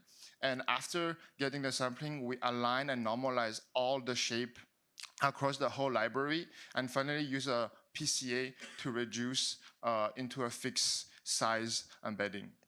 And what was interesting is that when we reconstruct the follicle shapes and germinal center across the principal component, we can see that each principal component is actually directly linked to a specific deformation of the shapes.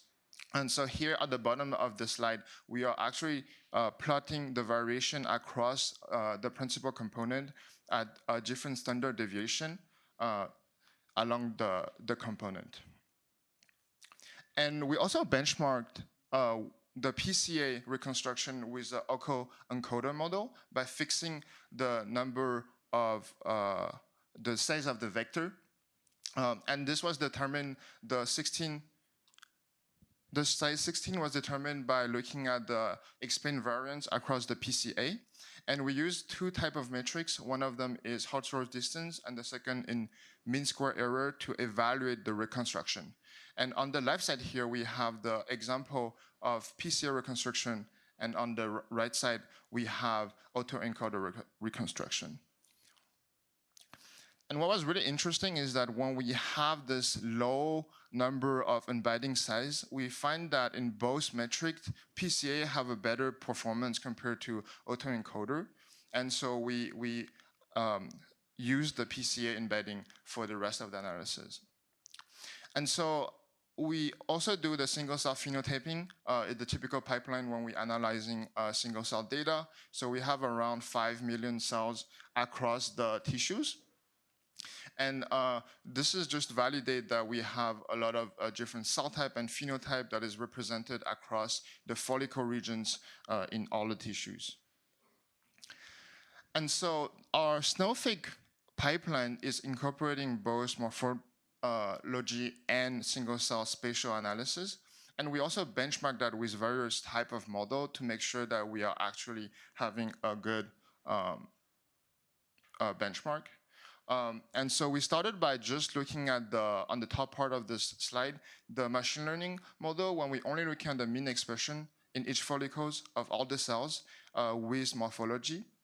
We also look at a multi-instance learning model. So we essentially just taking all the cell and considering this as a bag of instance and feed that to see how that will predict the past COVID infection.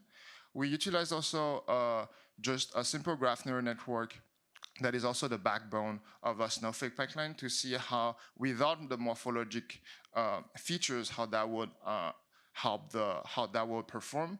And finally, we have a Snowflake pipeline which combine using a tensor decomposition fusion, both the spatial graph features as well as the morphological features. And so here the result of all of the benchmark with the different type of morphological fusion modality. And we found that the tensor decomposition in the Snowflake pipeline achieved the best AUC score. And so we utilize that to predict the COVID past infection. So another way of looking at morphology feature that we thought about was, can we directly incorporate that into our graph features, and more specific, the edge? And in order to do that, what we did was we applied the polar transform across our spatial graph. And so for each set of node or pair of nodes, what we look at is that we embed the angle and the distance directly into the edge features. And we therefore kind of input the form and the shape of the follicle directly into a graph and feed that into a network. And we found that when we're doing this, the best performance is similar between our tensor decomposition model as well as what we call position aware when we feed directly the morphology into our graph. And why are we doing that? And why are we wanting an end-to-end model instead of a decomposition? Is because we want to be able to explain what are the node importance and what are the features that are important in our graph. And what we're using is the integrated region method, and the intuition behind that is from our data point, we have some kind of baseline that we're going to interpolate across. So, and then we will integrate all of the gradient across the baseline and the interpolated data point to understand what are the important pixel in the imaging data, or what are the important node and edge in the graph data. And then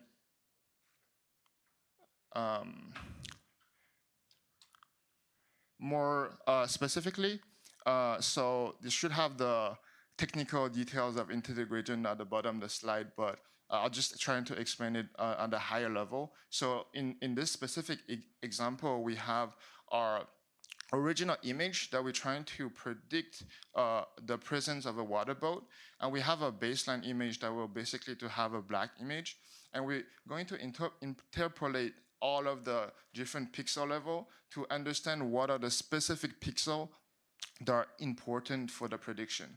And what we get at the end is this type of attribution mask, and it will tell us where the your model is looking at in order to predict. And so linking that back to our graphs, what is interesting is that there's a lot of variation that you can do on graph data to for your masking. You can mask specific node and edge, and you can mask specific attributes.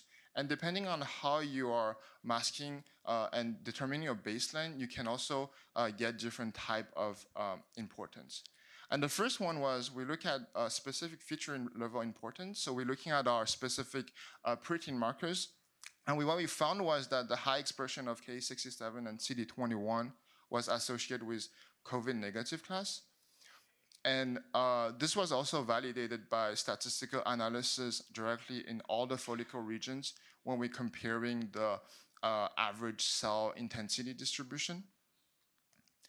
But more importantly is that how can we use our trained model to give us specific disease-related motifs? And for that, what we do is we train our Snowflake pipeline for the COVID status prediction.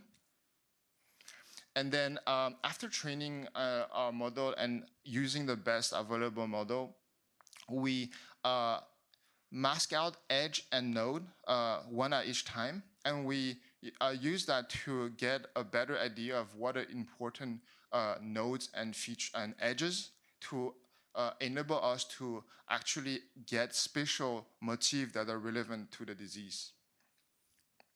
And so here is an example of two follicles coming from a COVID positive and negative class. And we can see the edge and node importance as well as the specific cell phenotype across. And we can see that there's connected components that are existing in our cell graph that are high predictive value. And so what we can do is start to extract all of this connected component as type of subgraph.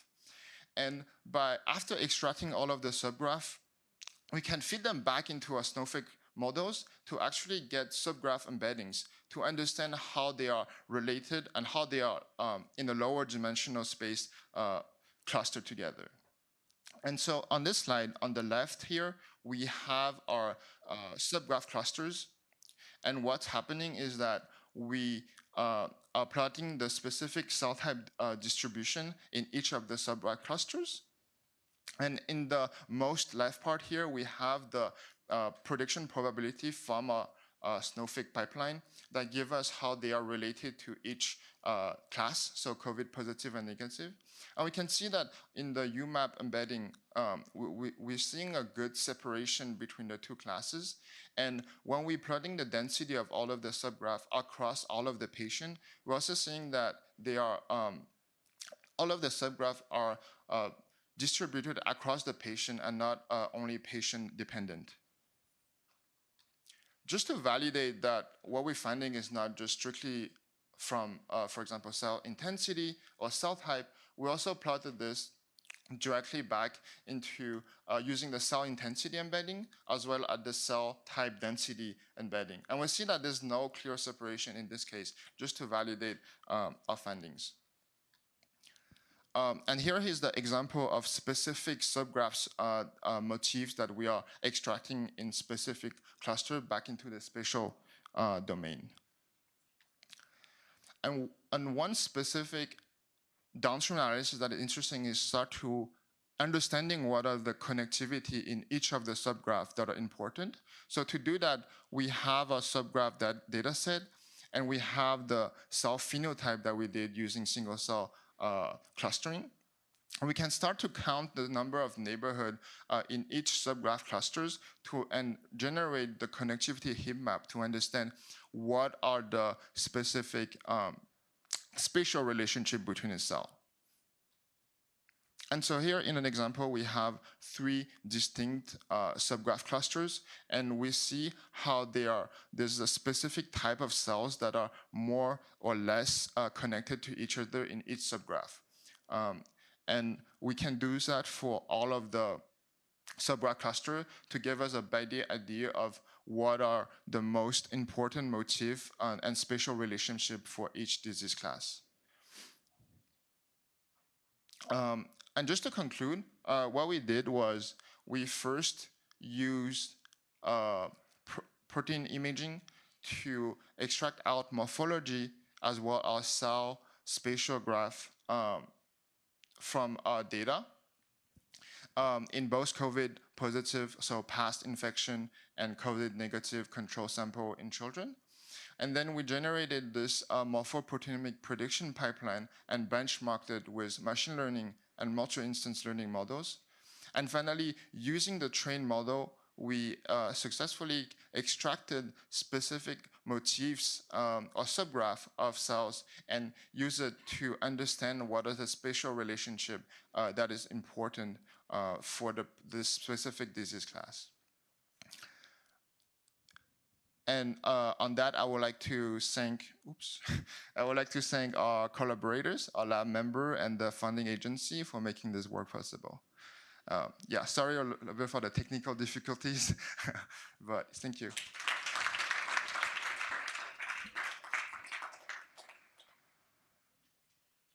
Questions? So if I might ask one. So all of your analysis with Snowflake is on protein data, which is probably less sparse than RNA data. Do you know, is there any reason why that method would or would not work with single-cell transcriptomic data? So usually, I think we are actually thinking of this question, and for spatial transcriptome data and specific like RNA or subcellular data, I think one aspect will be to understand a multi-level kind of graph, because you want to incorporate subcellular kind of distribution of your RNAs or your different type of target, as well as your general cell kind of organization. Yeah. So, can you comment on what is the take-home message at a clinical level or in pathophys level after all this single-cell work? Yeah, for sure. I think right now, specific for even in the past talk, we heard that spatial technologies can be really time-consuming. But I think the general workflow is that, for example, you can look at specific type of cancer and understand different type of organization in this spatial domain. Even in more like pharmaceutical setting, in different type of ADC program or immuno-oncology program, understanding the specific environment and what is working in specific patient to extract specific maybe biomarkers can be really important. And I think depending on your data set and modality, there's a lot of different type of application that can be used. I think we have one last quick question.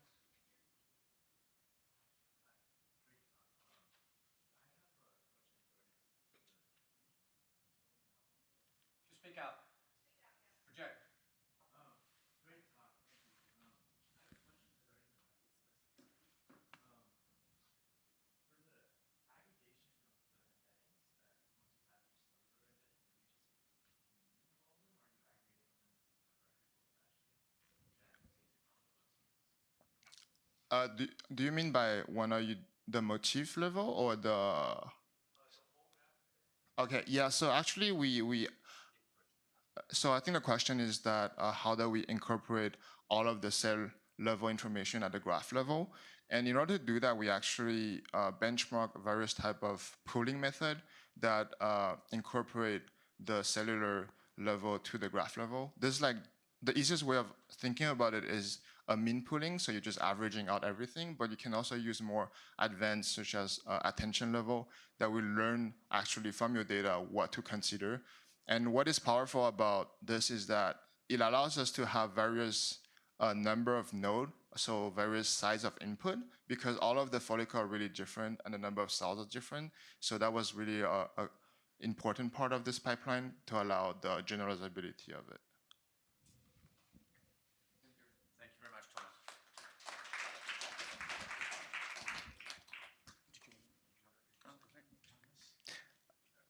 Okay, so our second speaker is Yeojin Kim, who's a graduate student with Saurav Sinha, and doesn't know it yet, but I think hopefully will be moving to become a neighbor of mine in EBB shortly. So she's going to talk about predicting spatial location from gene expression with new analytical approaches to spatial transcriptomics. Thank you, Yeojin.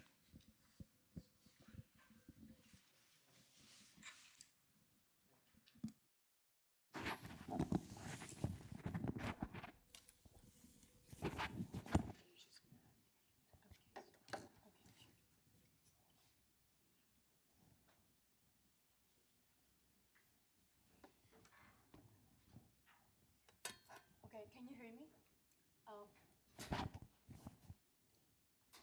Okay, great. My name is Yeojin Kim.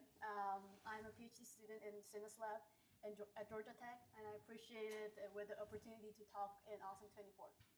I'm really excited to present our ongoing project, collaborate with Dr. Zhao and Dr. Zhang's labs in UIUC, exploring the relationship between spatial locations and gene expression of cells in tissue.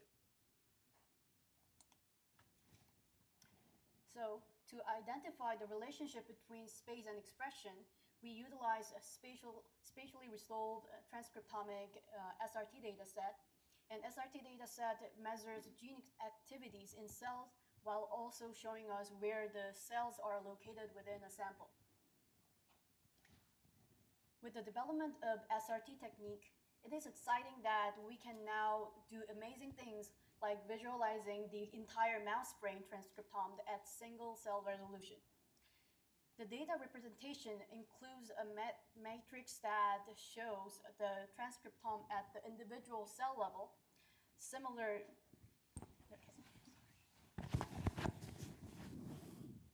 Thank you.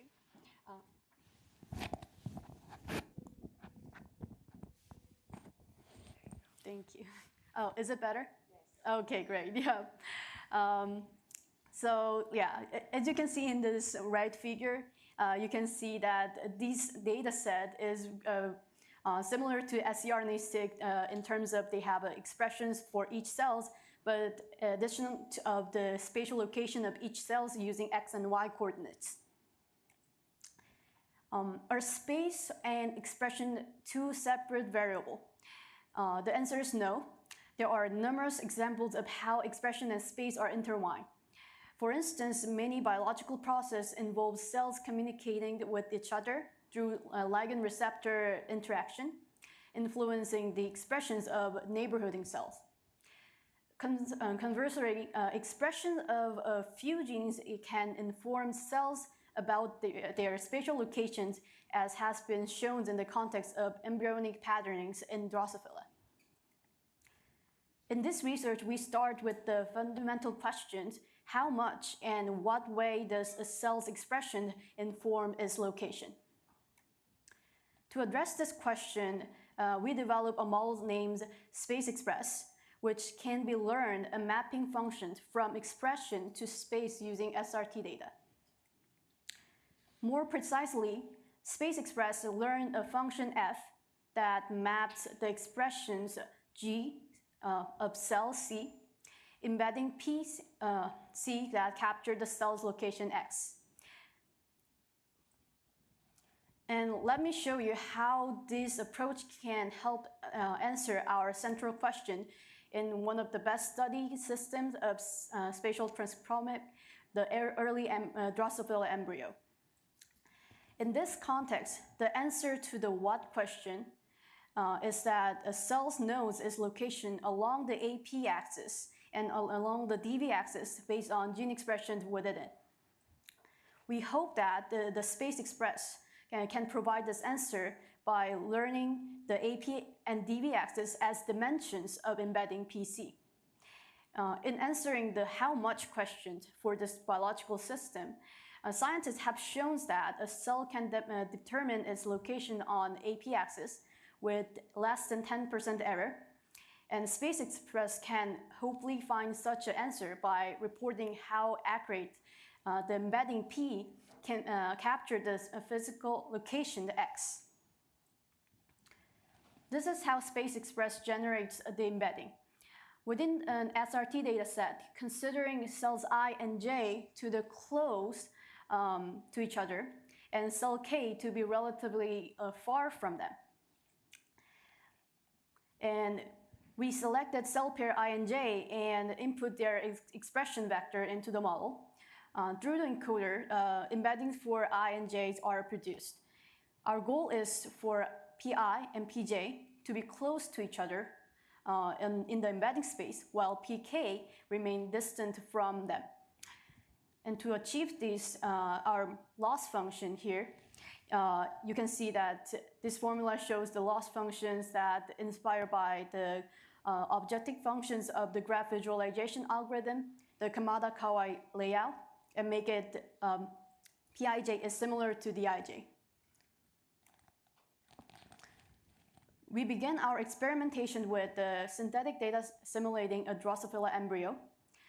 Initially, we generated approximately 4,000 cells, acknowledging that the fact that the expression of certain genes depends on the apial, posterior, and the dorsal ventral axis.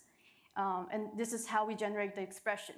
So we created two genes, AP1 and AP2, assigning expressions value along the AP axis that display opposite gradient across the axis, and this figure is colored by the AP1 expression. Similarly, we generated the genes DV1 and DV2 for the DV axis, and along with some genes as linear combinations of the expression of AP1 and AP2 and DV1 and DV2. Additionally, we introduced 20 genes in terms of linear combinations of the AP1, both AP1 and AP and DV genes. Furthermore, we include genes G1 and G2 with expressions independent of spatial coordinates, characterized by the uniform random expressions, as well as other genes dependent on G1 and G2. And this setup ensures that some genes are dependent on the space and some genes are not.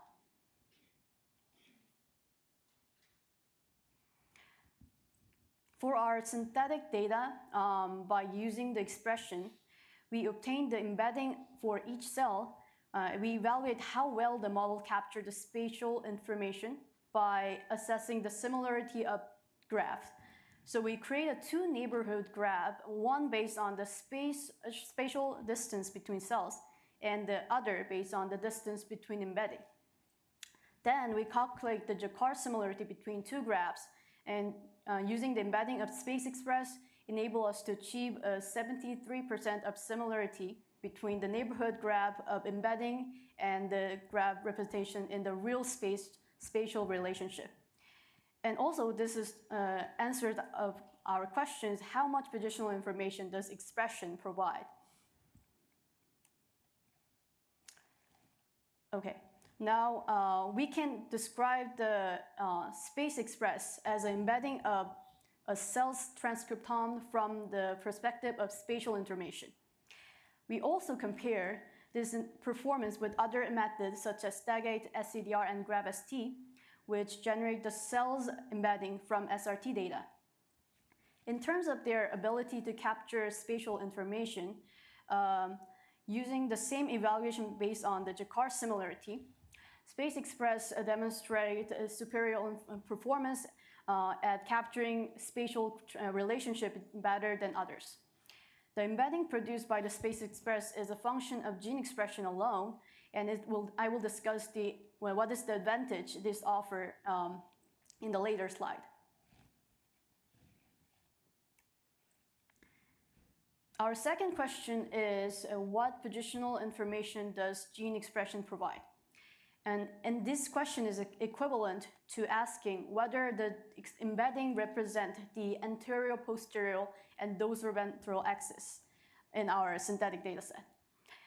The plot is colored by the cells embedding, and this we can see that embedding dimension 1 represents the DV axis, and the embedding dimension 2 shows the AP axis.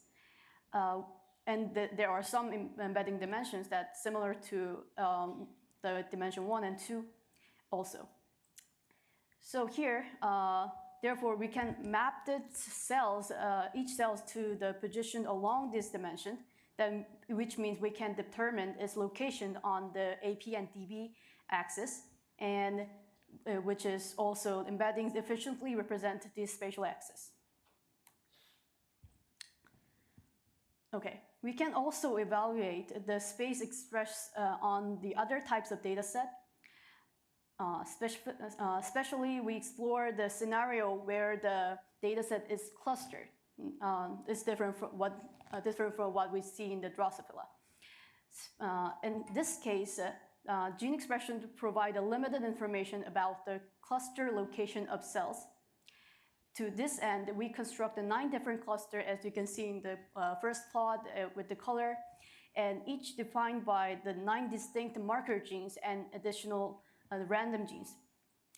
Given that each cluster consists of 100 cells, we evaluate the models using the Jaccard similarity with the making the nearest neighborhood with the number k equals 99, whereas demonstrate optimal performance compared to other methods, Stargate, SDDR, and GravST.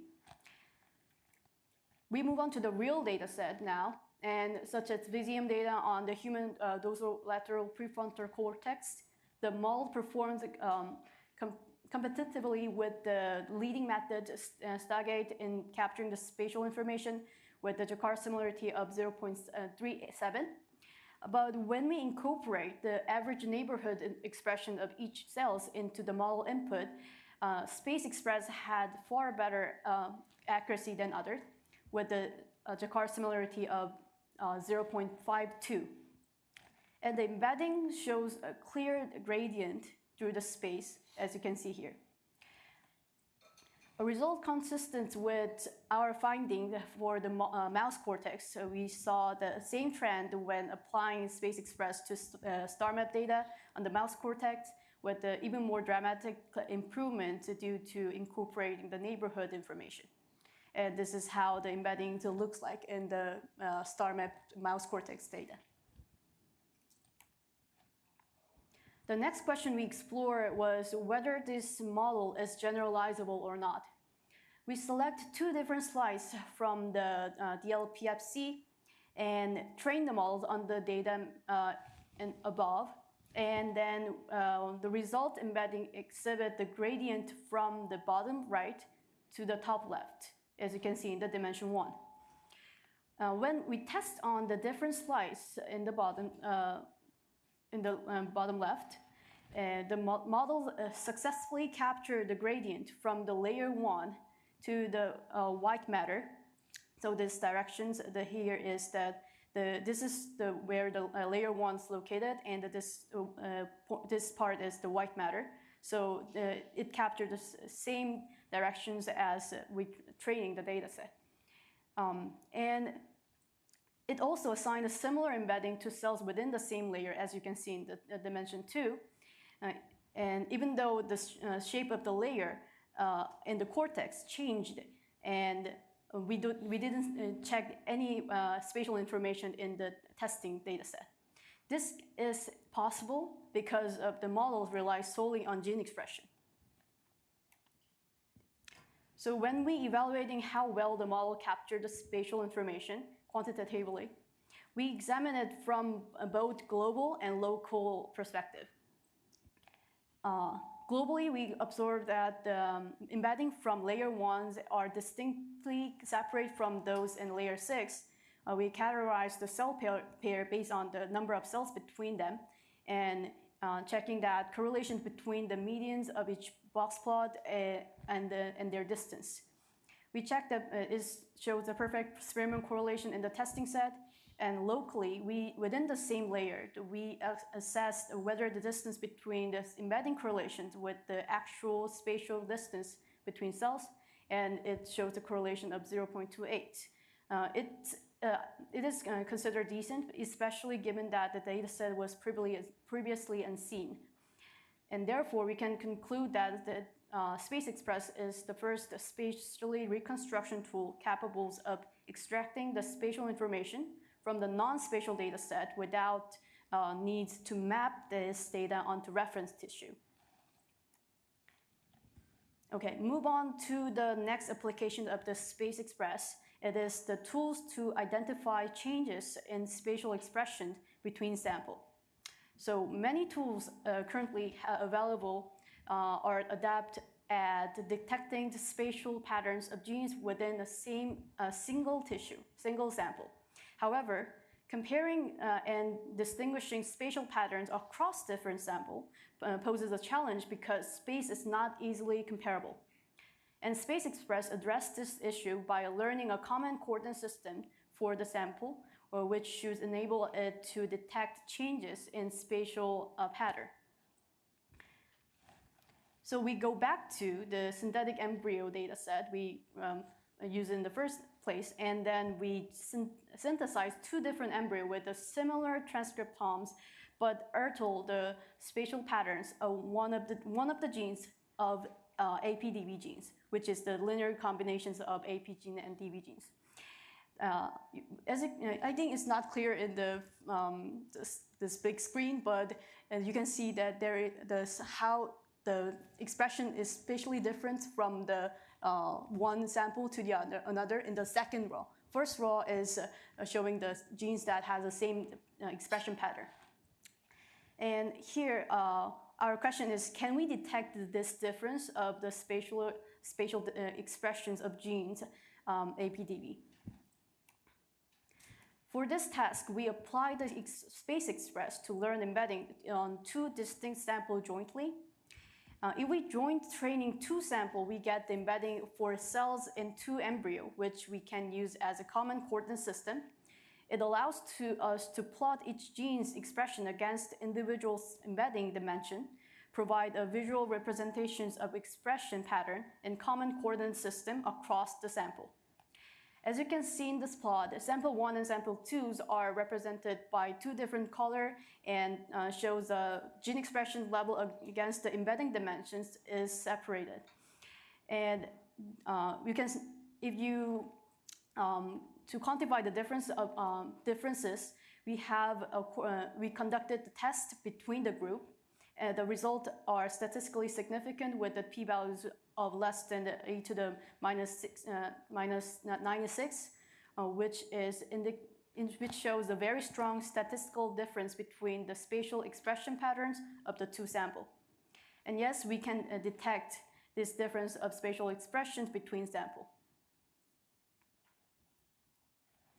If we check this in the various levels of expression patterns change, we look at the two distinct genes, A and C, and if there is no difference in the spatial pattern of gene expression, you can get like the distributions are not same for very similar for two different samples, and which you get the non-significant p-value.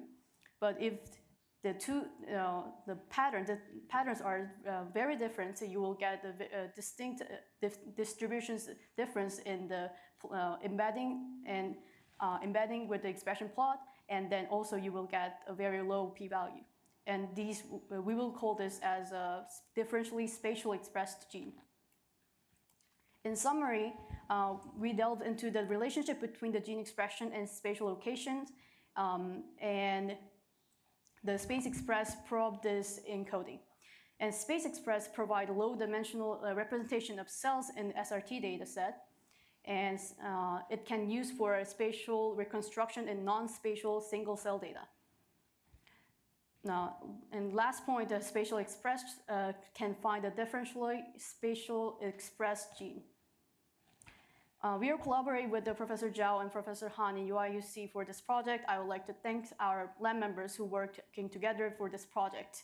Also, thanks for our funding source. I'm happy to answer the question. Thank you.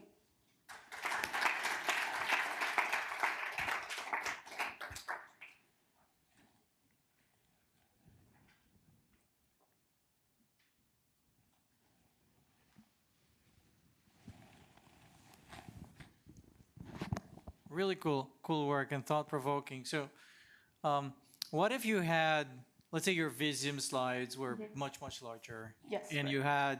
you had liver, I discussed liver in the morning, and you had this gradient, but it was a repetitive structure. Repetitive structure. Yeah, so you had the gradient, but it was repeating across. Okay. Are you considering if like something like it is it the same pattern, but multiple times across? Would you be able to either reduce it or pick it up? So it's not just the whole slide one pattern. Okay. Oh, yeah, that is a really good question. So if we, I didn't put in the slide, but if we move to the more bigger data set with something like a whole brain, and then checking the embedding, because it is there is some symmetries in the brain, and also there is some patterns are repeated at the same time. So in that case, the embedding doesn't show the linear gradient through the space. It show more like a capturing this. It will capture the same patterns as the same embedding value, because it is highly constrained by the gene expression, right? So if there is cells with the same gene expression, that will assign the same embedding value to them. So it will kind of reduce the patterns more. Yeah. Oh, sorry. Yeah. So the beauty of Drosophila is you can do genetic analysis. And so the genes like bicoid and dorsal completely change those gradients. So I imagine this is a very, very powerful way to sort of look at how you resolve gap and segment formation during development. Have you applied it to that sort of problem yet? Yeah, interestingly, yeah, this is the, currently we are working on the real Drosophila embryo, move from the synthetic one. And what we can see is that, like we expected in the synthetic one, it shows a really clear gradient through the AP axis and DV axis.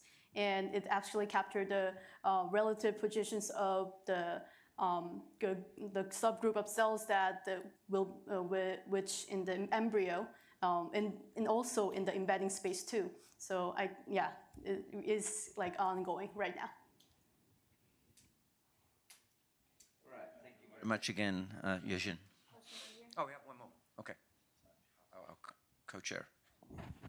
Thank you so much. It's a great talk, Kim. So one simple question is it like the same if we are using simple systems like a Drosophila or using complex systems like human tissues? Oh, yeah, that is really good question also. So it is how even we don't think about the method at all and just think about biologically, how the axis in Drosophila is very different from how the spatial structures in the brain and more complex tissues. And by using this model and checking the different types of tissue, what I learned is that it is really data dependent. So something like a Drosophila embryo, which is in the development stage, you will see the expression, like uncertainty based on their expression is low. Like you can easily get where it's located by their expression. However, when you go to the complex tissues, which is more static, then it is harder to identify exact location of the cells by their expression. So it is more like the embedding is more like the clustered form. Yeah, thank you.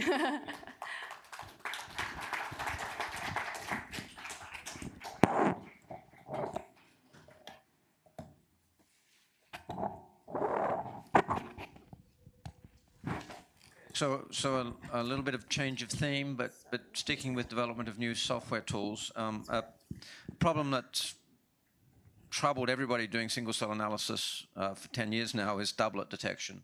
So hopefully Kiersten Campbell, who's a first-year student in Tony Pan's group at Emory, and one of his first students, is going to give this talk. Thank you, Kiersten. Slides may advance on their own, so I want to make sure that doesn't happen. Oh, you're using yours? Okay, great. Can everyone hear me okay? Yep. Okay, great.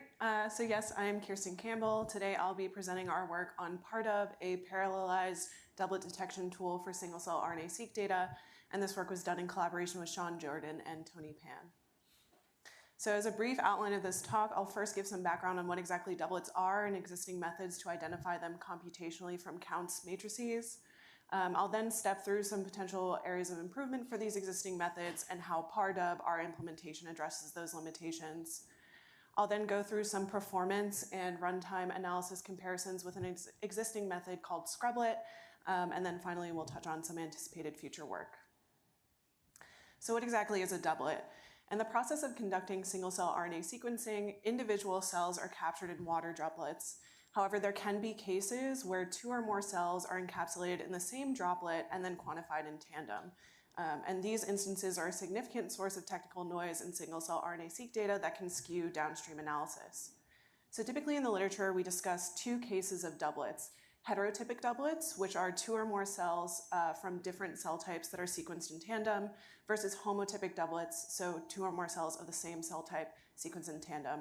And these can impact downstream analysis in different ways. So as you can see in the figure, heterotypic doublets can potentially form their own clusters when we conduct cluster analysis, which can lead to spurious identification of a novel cell type that truly is just an artifact of noise. On the flip side, homotypic doublets do tend to cluster within their source single-cell cell type, which can then skew differential expression analysis using those clusters. I will note that in general, identifying the homotypic doublets because of this embedding within existing clusters tends to be the harder identification problem. So there are a lot of computational methods that aim to identify doublets from the single-cell RNA-seq counts matrix, and k-nearest neighbor-based approaches are a large subset of those existing tools. So those of you who work in Seurat to analyze your data may be familiar with Doublet Finder, which is a KNN-based doublet detection method, and we're also targeting scRublet, which is another example of this approach. So in general, for this approach, we start with input data, which largely contains true single cells and then some proportion of heterotypic and/or homotypic doublets. We first start by simulating doublets by combining the counts of pairs of cells. And you can see those simulated doublets have been added into our space. In terms of the ratio of doublets to simulate relative to individual cells, we follow the default behavior of scRublet and simulate 2 times the number of doublets to the number of single cells so that we can truly populate this space. We then calculate the pairwise distances between all pairs of cells to construct a k-nearest neighbor graph. And then from this k-nearest neighbor graph, we can derive a doublet score based on the proportion of nearest neighbors that are known simulated doublets. So you can see in this figure, the cluster of heterotypic doublets tends to be close in space to those simulated doublets, so its proportion of nearest neighbors that are simulated doublets is high, and the resulting doublet score is also high. So in general, there are existing methods that take this approach exactly, and it's a fairly interpretable and intuitive approach. However, there is a significantly computationally intensive step, and that's calculating the pairwise distances between all pairs of cells. And as single-cell RNA sequencing data sets grow in size, for example, yesterday we saw talks where as many as millions of cells are being sequenced, we don't want this noise reduction step to be a significant bottleneck in the single-cell pre-processing pipeline. And so that's exactly where our project comes into play. We aim to leverage multi-threading and strategic KNN optimizations to improve the runtime of KNN-based doublet detection algorithms. Additionally, as we improve runtime, we want to ensure that the stability and the accuracy of doublet identification remains on par with existing methods, so we do accuracy comparisons as well. And finally, because we've incorporated this parallelized implementation, we want to explore whether the counts matrix has to go through PCA dimensionality reduction prior to the KNN graph construction, and whether or not removing that PCA step significantly impacts doublet identification accuracy. So let's step through the parDoub implementation briefly and how it differs from traditional KNN-based doublet detection techniques. So we start with an input counts matrix, and we first filter for highly variable genes. Following the convention of scrublet, we select the top 15 percentile of highly variable genes from our initial matrix. We then simulate doublets across multiple threads. Doublet simulation is done by just combining the counts of random pairs of cells. And again, we're using a 2 times doublet simulation ratio relative to the number of input cells. We then gather these simulated doublets across the threads and combine these with the original cells to now have a larger matrix with both the original cells and the simulated doublets. From there, this matrix undergoes z-score normalization and PCA. For the sake of the PCA step, we use 30 principal components, again, to mimic scrublet for a fair comparison.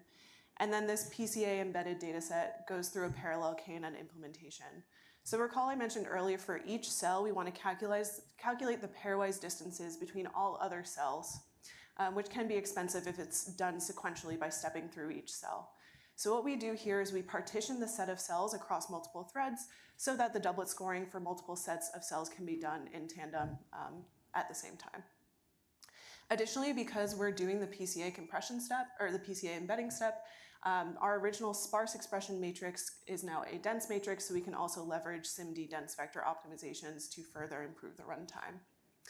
As a result, we get a doublet score per cell. Note this is a doublet score for all of the input cells as well as the simulated doublets.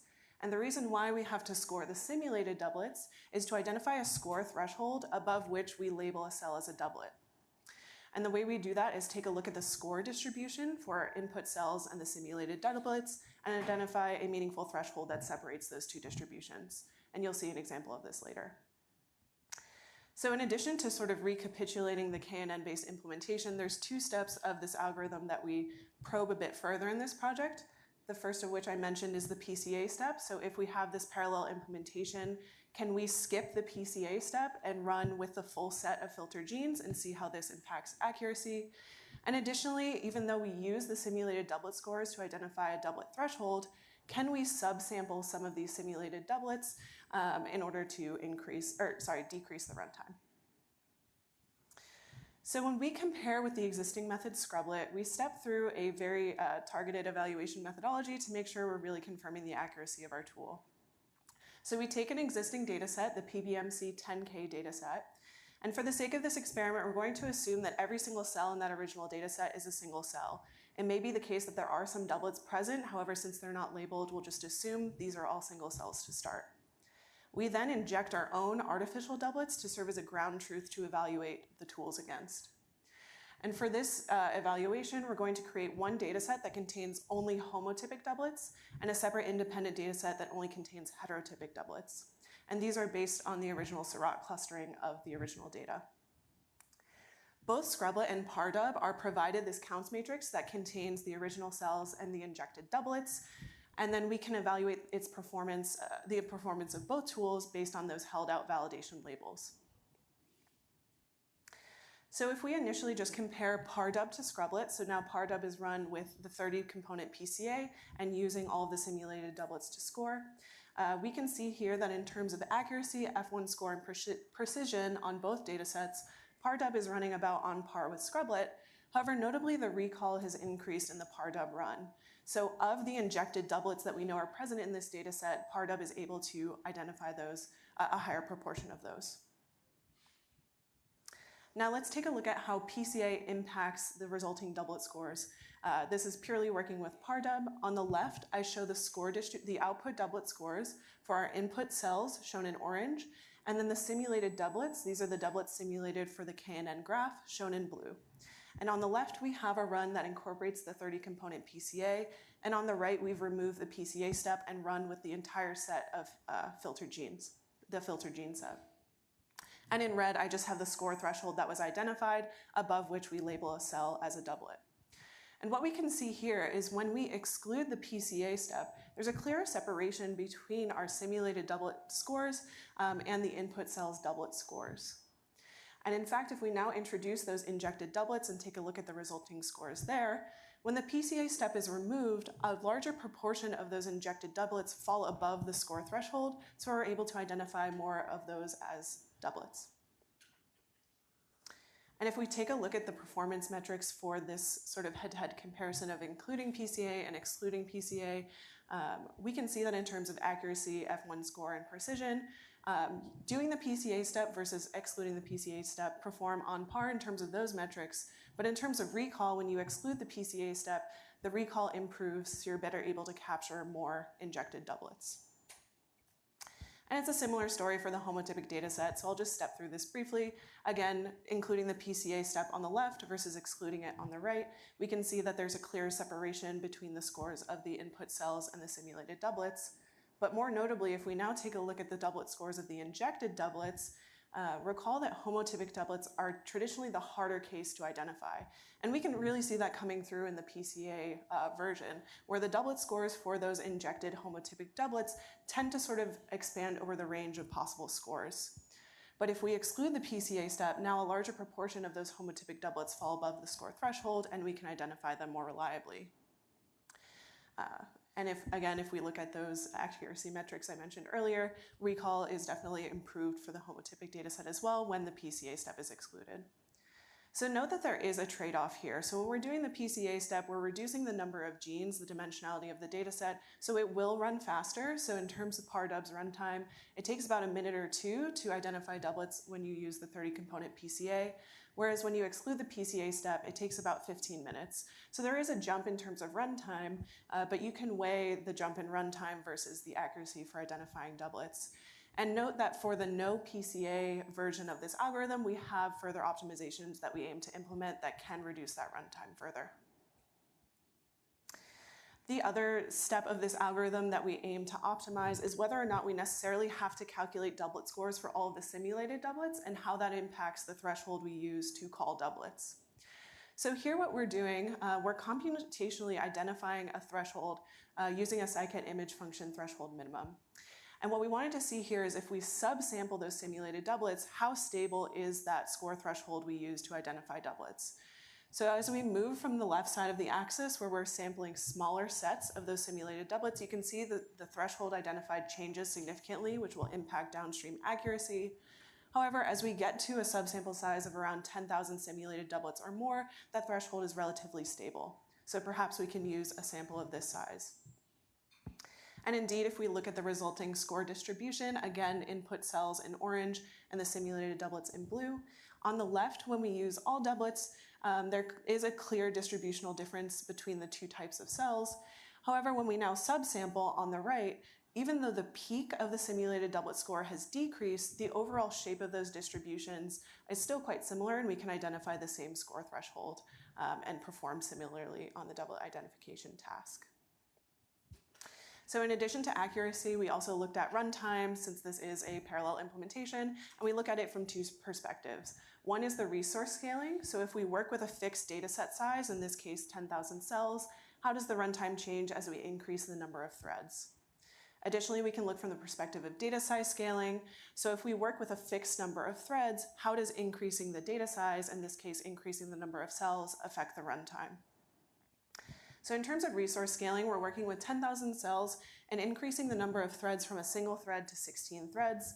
The bars here show the overall runtime of parDoub, and they're partitioned into the individual steps of the algorithm, with the KNN step typically being the most expensive step. And we can see as we increase the thread count, runtime is decreasing over time, but especially that KNN steps shown in green is shrinking very fast as the thread count increases. So we're definitely optimizing the KNN step of this algorithm. If we now compare with scrublet, which is shown in red, parDoub runtime shown in blue, we can see that we're slightly slower than scrublet on 1 or 2 threads. This is likely due to some overhead in partitioning the problem across threads. However, as we increase the thread count, we're able to run much faster than scrublet. Additionally, if we now look at data size scaling, so what we're doing here is we're taking the PBMC60AK dataset and subsampling from sets of 2,000 cells up to 64,000 cells. parDoub's runtime on a single thread is shown in orange compared to scrublet in green, and we can see as we increase data size, we're running an approximately equivalent runtime on these different data sizes. However, as we increase the thread count to 16 threads for parDoub, the runtime scales much more efficiently with dataset size, which is great as we look towards applying this to larger and larger data sets. And finally, just hinting at some future work in this project, we want to see if there's some additional features of this matrix that we can incorporate into the doublet identification tasks that are separate from the KNN algorithm, since this is sort of a time-intensive operation. And two of the metrics we're currently looking at is the count of non-zero genes in each cell and the total transcript count in each cell.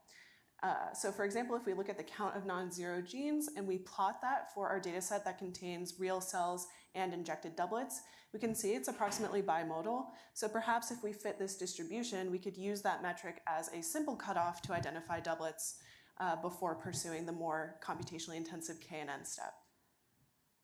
And indeed, if we take sort of an ensemble-based approach, looking at just the parDoub doublet scores versus the parDoub doublet scores plus the count of non-zero genes as an additional metric, we can improve the F1 score and better identify doublets. So as we look toward the future, again, we want to incorporate those metrics as sort of a staged filtering approach. So if we can use something like count of non-zero genes, which is very easy to compute, and use that as a first step to identify doublets, and then of the remaining cells, execute parDoub, that might be an interesting next step.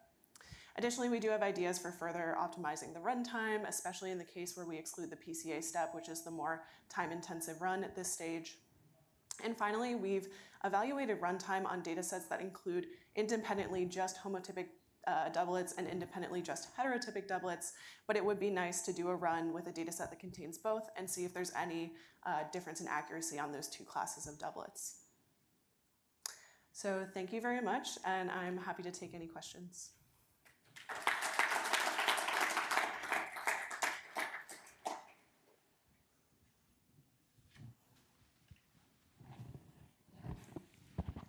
Yeah, thank you. Very useful. I mean, we use these tools to identify doublets all the time. Like one request when you're testing for optimization and memory and speed, I would suggest going to 1 million or above. There are so many projects that have hundreds of thousands or more, and it usually when we see the paper, it shows up to 100K, and then when we try it, we find out that we cannot run it. So it's good to know beforehand. Will it run? How it work? So you mentioned about data sets that combine both. Are these data sets where they have, for instance, done aliquotes and then hashtag them and put them back, and then they know experimentally that they're doublets, like the type of doublet, or these are simulated data sets? Yeah, so these would be simulated in the same way that we simulated doublets in this case. So we would be the ones combining pairs of cells from the same cluster versus pairs of cells from opposite clusters. If there's existing real data sets that have done a barcoding technique to... It's not difficult. I mean, I'm pretty sure there is. And even if you don't, you take it, you aliquote it, barcode it, put it back, but it's the same sample. So, Okay. so it shouldn't be two sources. So you split it to aliquotes, barcode, put them back. And then if you have homotypic or heterotypic, you'll have the two barcodes. You will have doublets from this, and you can overload, so increase the probability. But if you will have like doublets that are from the same sample as well, which you will not see with the barcodes. Okay. But at least the barcodes will be your ground truth, and it's just a couple of samples would work. Yeah, that would be an excellent further validation set. We will definitely look into that. You talked, got very nice data on precision, which is positive predictive value. Have you looked at negative predictive value? We have not yet. This is kind of a first pass just to verify that we're able to recapitulate the scrublet's behavior and reliably still identify doublets with a parallel implementation. We have all of the data, so we certainly could calculate that. We just haven't yet. Yeah. Great talk, Kiersten. Actually, all of you are taking all these different techniques to the next level. However, I have one basic question. What are the parameters that influences these doublet formation when we do single cells? And how can we avoid them? In terms of the bench? Yeah. Yeah. So there are some things that you can and can't control. So I've read in the literature that the type of tissue sequence and the types of cells represented in that tissue can influence doublets. So in some sense, it is data set specific and question specific what the resulting doublet proportion would be. I'm personally not a wet lab scientist, so I'm sure there's wet lab scientists out there who have techniques to reduce the number of doublets from the bench side. But conventionally, I've heard that the type of tissue sequence can influence the doublet proportion. Yeah. Generally, is there any percentage of doublets we can expect, like ballpark? Yeah, so again, that does depend, at least for the PBMC cells, when we simulated these data sets, we looked in the literature and found that it's typically around like 8 to 10% could be doublets. However, again, that is like organism and tissue dependent, but at least for the PBMC cells, that's the ballpark we were looking at. Yeah. Yeah. Great talk, Kiersten. So did you try to look at like how many like doublets you can just detect by single count based, like gene count, and then figure out like which are the harder doublet to detect, and training something to really detect them basically as compared to like going what already exists basically? Yeah, that's a very good point. So in terms of the count of non-zero genes, which is the metric that we've looked at, that probably would perform better on heterotypic doublets. Homotypic doublets may evade that metric a little bit better. So as it stands now, we're taking more of an ensemble-based approach, but if we do that stage filtering approach that I mentioned as future work, I would guess that it's more the heterotypic doublets we'd be targeting with parDoub, because heterotypics may be better to pick up with those simple metrics I mentioned earlier. Again, Chris.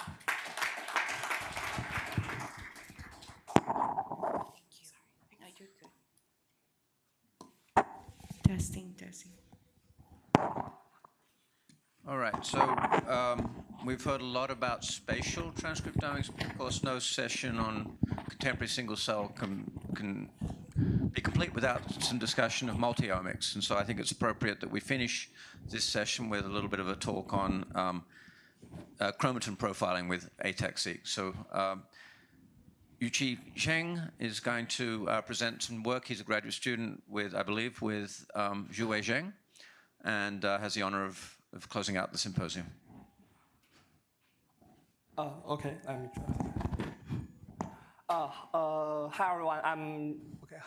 I wonder if you guys can hear me clearly.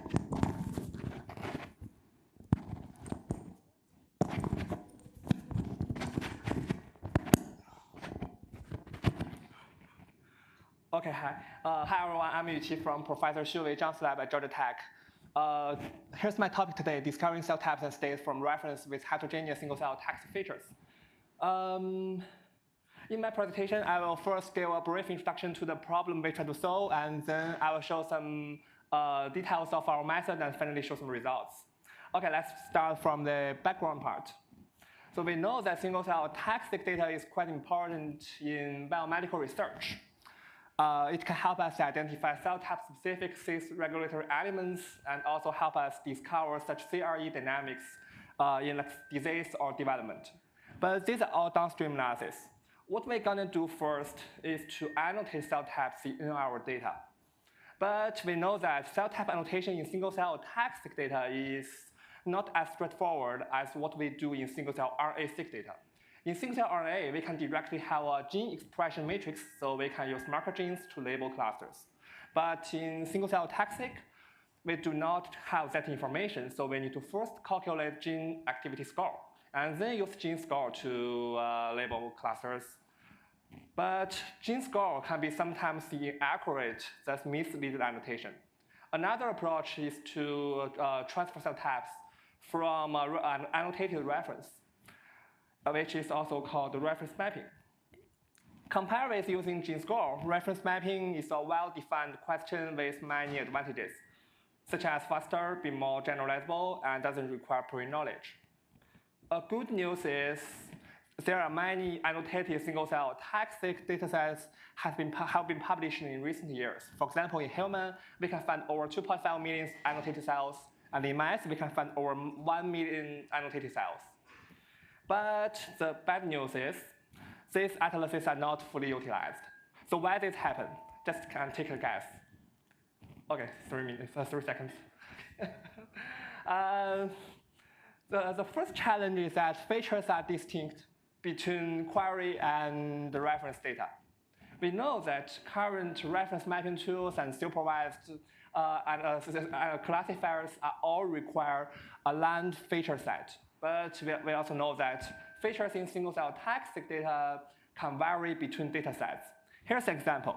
Compared with single-cell RNA-seq, we can say features in single-cell ATAC-Seq data is just peak regions. So it's hard to directly intersect, which makes it hard for us to obtain that aligned feature set. Actually, we do have some fix to this problem. For example, the most common one is to use gene score. But using gene activity score has been reported to lead to inaccurate results, since gene score is just an estimated value. An alternative is to use overlap peaks. And using overlap peaks also has its own problem. For example, it cannot ensure enough overlapped feature in our query data if we are given a fixed reference feature set. And meanwhile, this is hard to handle cross-reference genome mapping. And also this will introduce a heavy computation burden because we know the original peak matrix is very large. So actually, there's not good method to deal with this challenge. And the other challenge is, for example, current single-cell ATAC-Seq annotation tools cannot handle batch effect, thus cannot utilize multi-source references. And as well as these methods cannot detect out-of-reference cell types in new data. But we also know that such novel cell type can be sometimes more important, especially in biomedical research. So taken together, the current reference mapping tools and cell type annotation tools developed for both single-cell ATAC-Seq and single-cell RNA-seq are not enough for such tasks in single-cell ATAC-Seq data analysis. So here, we introduce our method APIPAC. We aim to leverage both of the advantages from gene activity score and peak matrix. So APIPAC takes in heterogeneous single-cell ATAC-Seq reference and query datasets with distinct feature set, and we also need their corresponding gene score matrices. And APIPAC first construct a reference model, and then we conduct a reference mapping by fine-tuning this pre-trained reference model, and we can obtain a joint embedding space. And then we do cell type annotation and OR detection in the classification space. So gene activity score matrix here in APIPAC is used as a bridge to just provide a common feature space, because we know the gene set is a very good common feature space compared with a peak region. And also, we use this gene score matrix to be a bridge to link the peak information. So how can we do that? We first embed each peak matrix into lower dimension embedding. And considering the feature distinction, we equip each batch with an independent embedding unit. And then we train a bridge model to link peak information. And because we know the gene activity score matrix is derived from peak matrix, so there should be a cell-to-cell corresponding relationship between gene expression matrix and peak matrix. So this could be a very good, and naturally, this is a bridge. And when we train the bridge model, we put in the gene activity score matrix as the input, and this provides a very good common feature space, a gene set. And the training process is under the guidance of the peak later embedding. So finally, and here, MMD loss is applied to eliminate batch effects between the reference sources. So finally, we can obtain a reference latent space as well as a pre-trained reference model. So next, we need to map our query data by onto the reference latent space by fine-tuning this pre-trained reference model. And the fine-tuning process is still under the regularization of the peak embedding of the query data. And by fine-tuning the model, we can finally obtain a joint latent space that containing both reference data and our query data. So we train a nonlinear classifier to do a cell type transfer.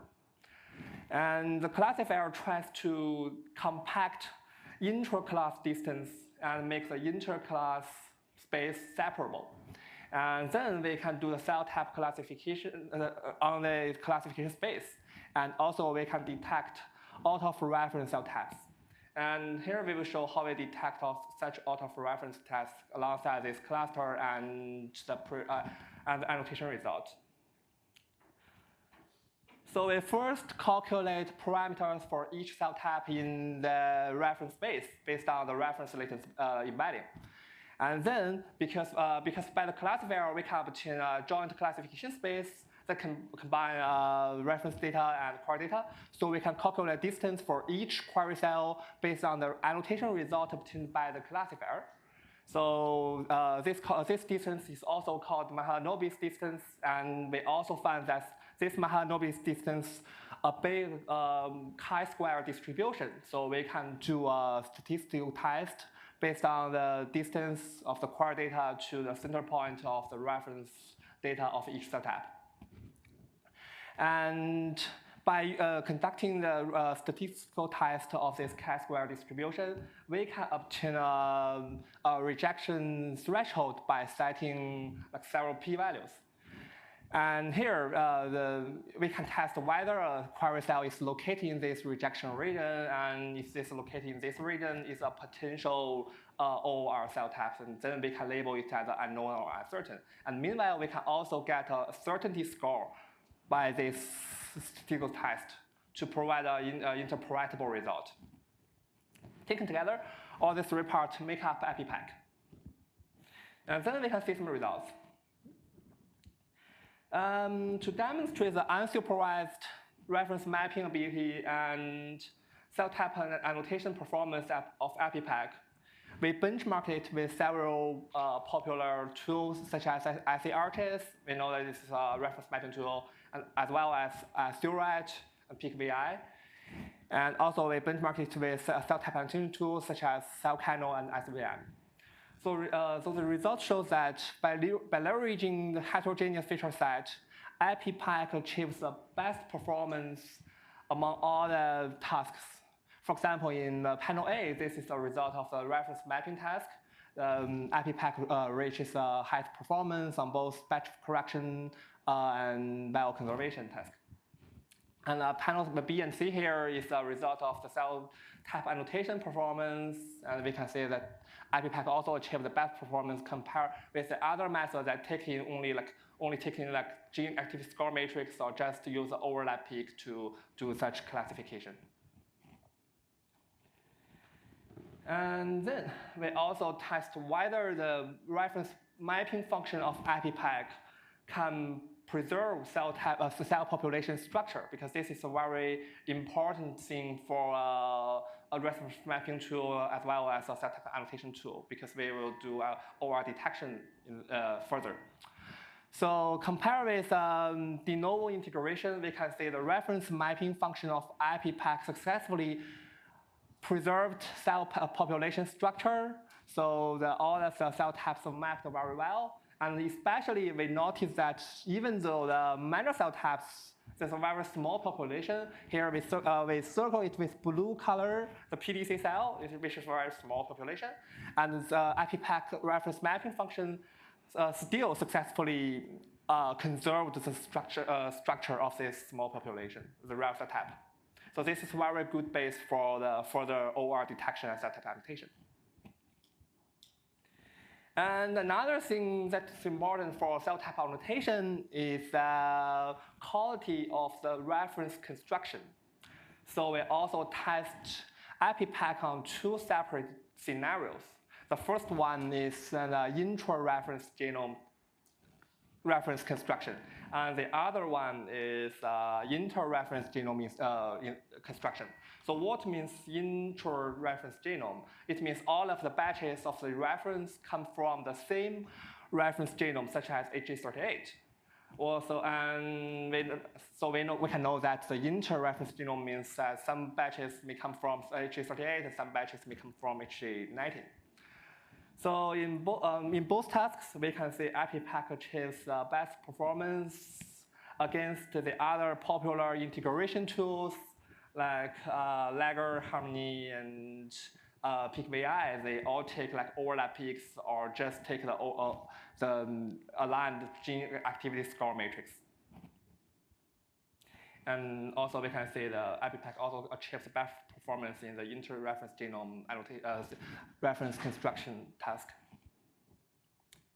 And we have also noticed that there's another important thing for EpiPack is it can detect out-of-reference cell types instead of only annotate existing cell types. So we can say we benchmarked EpiPack with current OR detection methods applied in the latent space, the KNN as SVM with confidence threshold. And we can see our Manhattan-based method, distance-based method with statistical test achieves the best performance against like distance-based KNN and hyperplan-based SVM. So actually, this provide us a very good start point to further do the OR detection for EpiPack.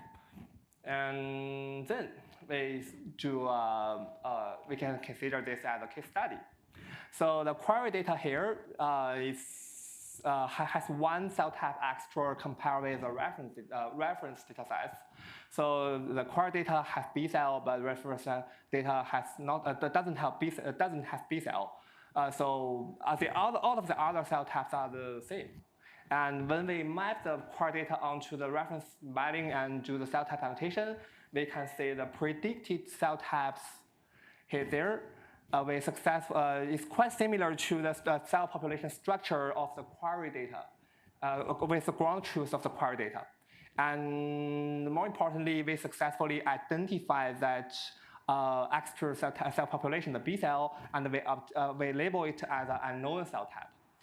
And also, we gave a certainty score here. This can be a possibility of the annotation result. So we can say, okay, our method think this unknown cell type is actually, okay, so this is actually unknown. So we got the confidence score at 0. So our method is very, very not confident with this annotation result. So actually, this result can be considered, should be considered as unknown compared with the reference data set. So compared with the ground truth, the predicted cell types is very good because all of the other cell types are well predicted and unknown cell is well identified.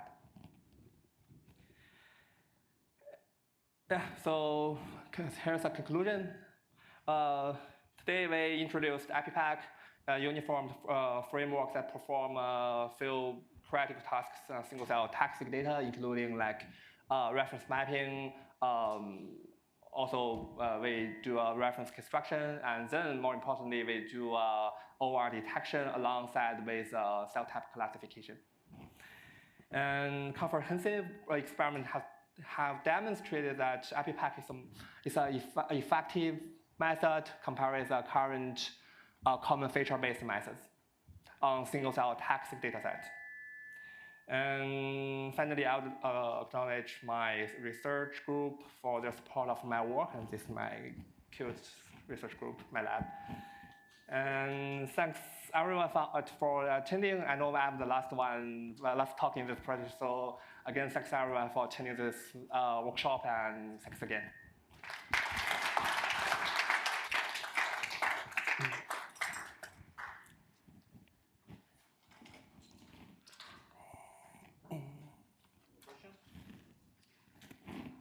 So in addition to out of sample or out of reference cell type mapping, how does your method work with subdividing relatively uniform cell populations into different states and subsets? Have you benchmarked that?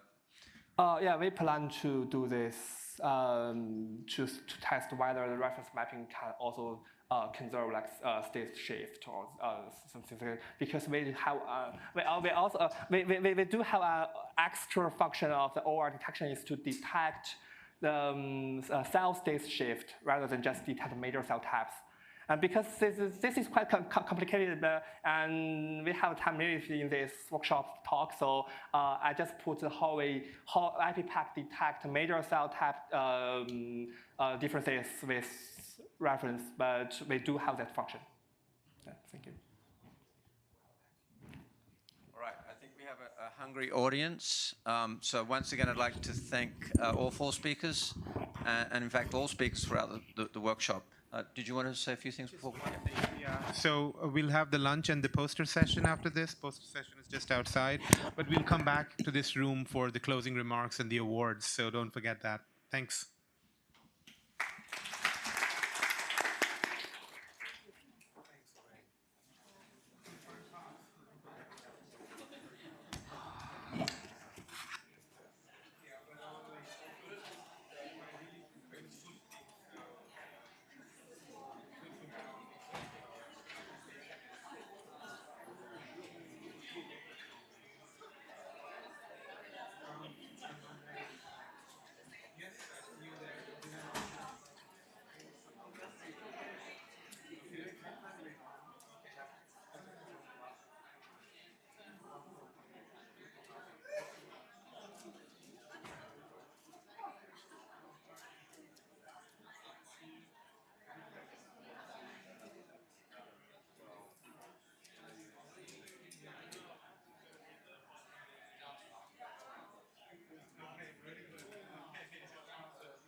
think that's probably fine. Traveling too much. I know. I notice this happening all the time for me too. There's a thing that I perseverate on in a panel, and if I step back, it's like, oh, this isn't actually a big deal, and I should just let it go. I know you can simulate. But I've gotten stuck on a certain way of wanting something to appear, and when I have to change it, it feels weird. I think this is a pretty I look at that volcano plot, and it looks totally fine. And I wouldn't waste any more of your neurons thinking about it, because I think it looks just fine, and nobody's going to be wrong. But you're using that halfway. I'm really sad that Inkscape doesn't do updating of PDF. Suppose there were X number of genes. So when are you working as Illustrator? So when you change like a PDF output from an R script, does it automatically update in there? No, I drag and drop. Because like Adobe does that. Illustrator does that. That's really nice. I didn't know that Illustrator did that, but you have a Georgia Tech ID, so you can download it. Which reminds me that I've been meaning to do that. Yeah, I think it would be really nice. Especially if it does that. My chemistry stuff would integrate with.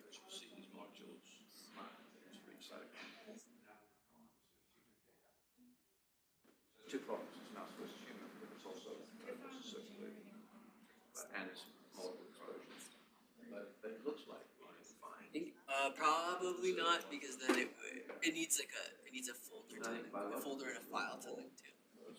So if it doesn't have constant access to those, I could, like, if you right click like on VS Code and download that. So the idea is that if we look at 1,000 people's EDFC profiles, we'll be able to see this set's IL-6 this set's IL-21.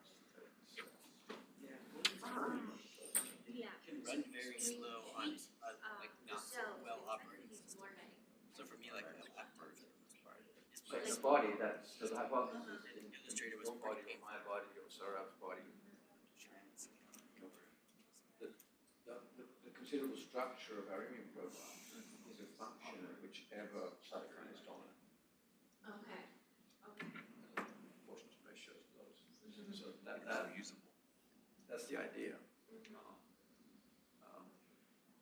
It'd be good to have a chat one day to see if you've got good thoughts on how to actually. Yeah. Something that is probably relevant is that we also work on species project. So basically,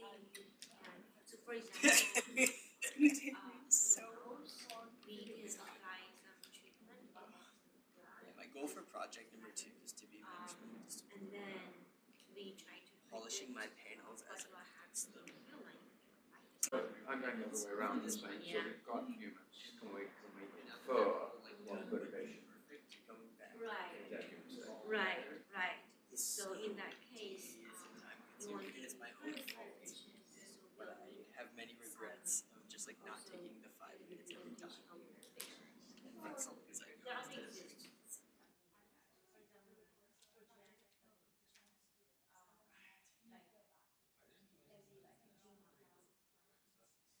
People have been using this gene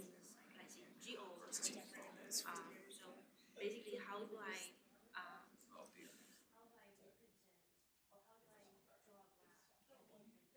like these are just my observation. I want 25 minutes. I have some Python generated figures that have different fonts than Yeah.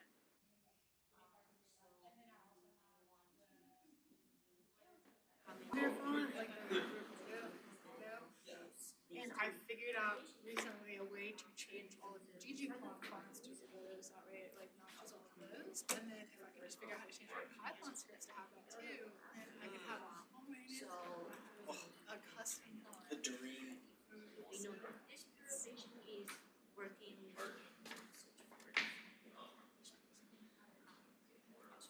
Yeah, so the first species I don't actually need to. Well, I do. I also need to persist. So really, you'd like to have the same perturbation. Right.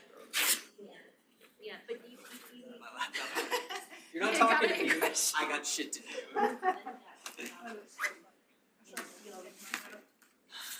Yeah, Maybe I'll spread mine out. very exciting. Yeah, so I do want to attend Maggie's.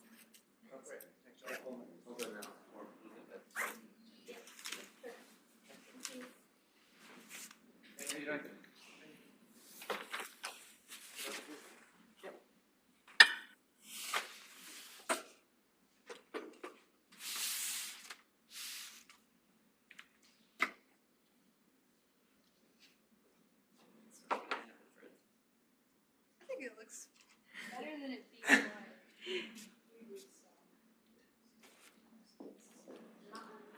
Good talk yesterday. Thank you. Yeah. I didn't catch you yesterday, but it was one of the ones I remember. So well done. Are y'all both in Dr. Boston's lab? How is it working on that gene atlas? Is it fun? the MMRF one. Yeah, actually, I really like it. We're finishing up the publication now, and so it's going to be closing out. It's kind of sad because I joined it on like the laptop, so I didn't get to work with them as much like throughout the whole project. But it was really good collaboration. I like to hope that we continue to collaborate in small groups going forward. So is one part of your thesis is it single cell, or is it like everything is? I have no idea what my thesis is going to look like because I'm a cancer biology student and I work on cardiovascular disease and cancer, and I do single cell and I do spatial. So I'm like, it's kind of all over the place. So I don't know. I guess we'll just see what my committee That is thinks. definitely something I got. Oh, okay. So you're relatively new. Yes, I'm in my second. Oh. I still have to pass that to get to my committee. Thank you. How about you? Are you close to graduating? I literally ran 2 processes at once. And I have like 2 animals, which are like animal model studies. Big picture presentation, so I have a presentation for my next project that I'm hoping to do. So I didn't realize that it was going to be like this sad. Like everybody gets down to like the micro level, like when we kind of like analyze everything. And when it first came out, I feel like everybody was like it was more general, and now everybody wants to know like. It's very intense, especially single cell. Yeah, so I'm trying to figure out. So we have like my data, and I'm like, okay, now I need to publish. So if I don't publish, then maybe it'll be like old news what I did. Yeah, it's hard. Even in spatial, like for my spatial studies, some of my collaborators are like, well, we can publish this because we're like the first. We can publish like really basic stuff because we're like the first ones in the spatial. But now it's getting hard to even do that because they're like, no, you can, like there's so much more you can do with spatial just in the last year that you have to have like so much more analysis into a higher impact journal. Yeah, we were talking about and I definitely think like nature is gonna be stupid hard. And they'll have for all of the bioinformatics studies, like I had one paper that just got accepted and we did 3 different sets of validation studies because they will not just accept like any bioinformatics data unless they try to validate by other experiments, which is fine. Like I totally understand needing validation experiments. I see. That's why. Okay, that's fine. Also, they wanted like actual like you have like bioinformatic data. They want you to have like cell culture model data or something like if that. you're like bioinformatic analysis, we find that T cells do this. Okay, well, where's your functional assay that confirms that, or where's XYZ assay that validates that? Which is fair, but it definitely makes it. It used to be that you could just publish. I feel like it used to be more like what we say, you publish this data. This is what I found. It's really cool. And they're like, yeah, that is really cool. Oh wow. Well, how is it that is it like at Emory? Because I know you're a second year, but is it like you're working like around the clock in order to get the functional studies? Because like, is that how it is? Since I'm a bioinformatics student, I don't do any of the assays myself, so we use the core to do our assays. So thankfully, it's more so just trying to find the appropriate core facilities that can do the type of assay that I need. And that's basically what we're doing. And then if it's any more in-depth studies than that, then our collaborators that have full-time PhDs or researchers are doing those assays. So we have like a subset of our lab. Is EC2 is always annoying me. But there's a couple of full-time researchers in our lab that do. So if I remove for this, I'm just gonna remove. Yeah, so if you're doing both, yeah, that's really hard. Yeah, because I was wondering because like in my lab, like we're relatively new to the bioinformatics field, and so like basically like I have to collect all the single cells, I have to grow all of them, feed the mice, I got to do all these things, do the Western blots myself, and then I have to go back and try to like learn all of the bioinformatics while I'm doing that. And not to say that my advisor, he's super nice, so he's been giving me time. But at the same point in time, I was wondering like, have like 30 people on the acknowledgement side. So That's why. I'm wondering, Mine was one of the ones that had 30 people. So I was like, okay. Like everybody and their mother is helping get these assays done. That's what I said. Which is nice, because it means stuff gets like out really fast. And but yeah, no, I totally get where you're coming from. In my master's program, I was doing everything from bench work through the bioinformatic analysis, and that's when I decided for my PhD. That's good, right? Because doing both is just so hard. It's hard to do both sides. It's nice when you get to just be the person doing oh my God, do you come up with like some of the models? Like with model creation and things of that nature? I do get to do that since I'm like a lot of people in our lab are computer scientists, so they're not really on the biology side of things. But it's kind of nice being a biology student in bioinformatics because I do help design the like functional assays and stuff like that that get performed to validate the studies. Oh, okay. So but I don't perform them. I just design them.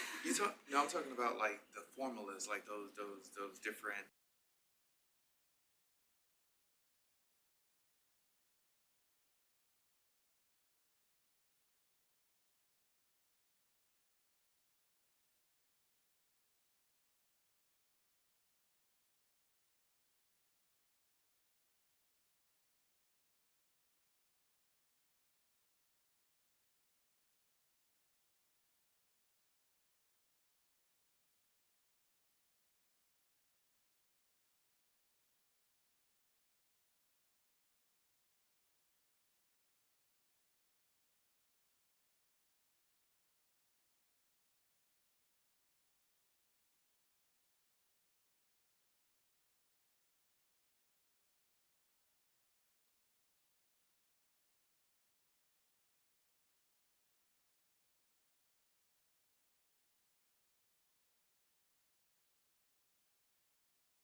This one is.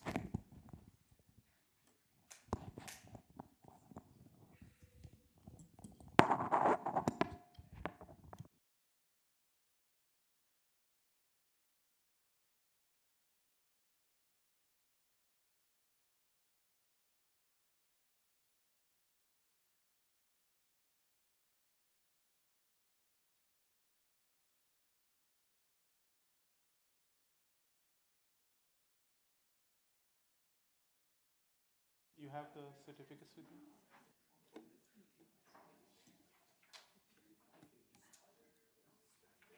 All right, I'll start with the second. Okay, so thanks very much for your patience. We are ready to announce the awards for the two best rated oral presentations and the two best rated poster presentations. I'll start with the oral presentations. So the second place oral presentation award goes to Thomas Hu.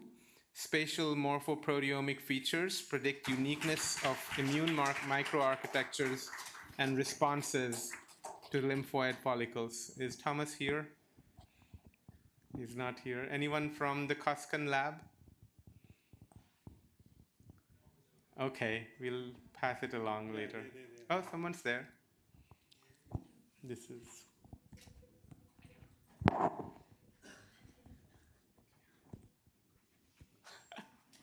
It's okay, it's okay. And the first place oral presentation award goes to Marina Michaud. Integrated single nuclei and spatial transcriptomics approach reveals acute endothelial injury during vein grafting procedures. Marina, are you there? Oh, there you are. Picture? Okay. Congratulations.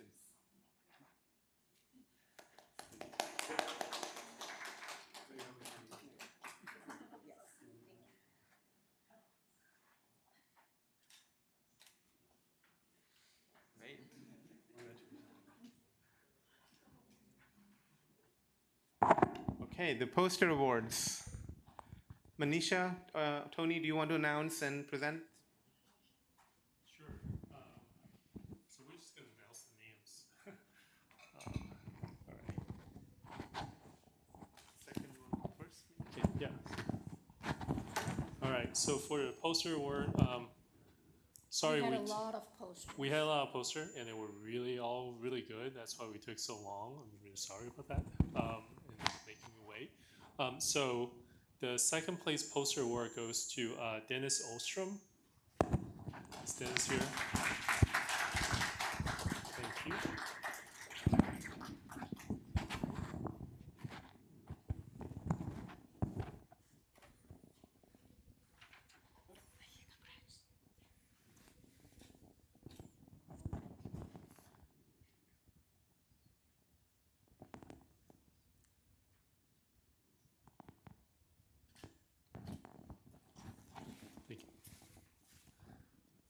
And the first, do you want to announce this first, please?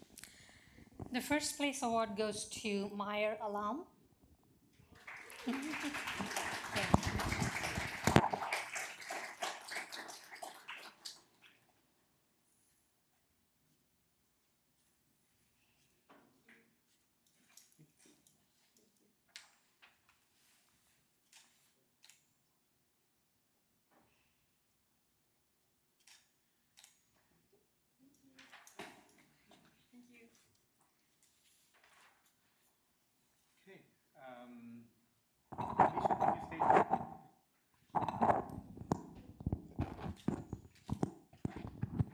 So we're almost done, but we can't be done without thanking the people who made this work. This is an amazing conference. It was great for us to listen to all your science and see it through those wonderful pictures. Thank you very much for your participation, your questions. I'd like to comment on what went on behind the scenes. So we have this excellent team from Georgia Tech and Emory and Morehouse School of Medicine that came together to make this conference happen. There are several people involved in that team, but some of them were the leaders, and we'd like to thank them. So can we call them out and Yes. thank them? Manisha, can you call them out one by one? Lauren, please come up.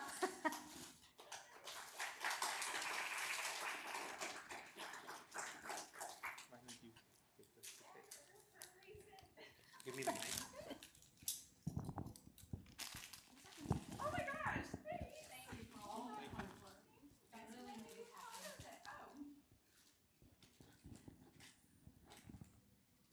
Thank you so much. You're welcome.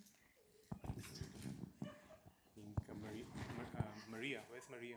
Maria left. Maria left? Yeah. Okay. Krista, somebody has to take your picture now. And that's Serena. Yeah.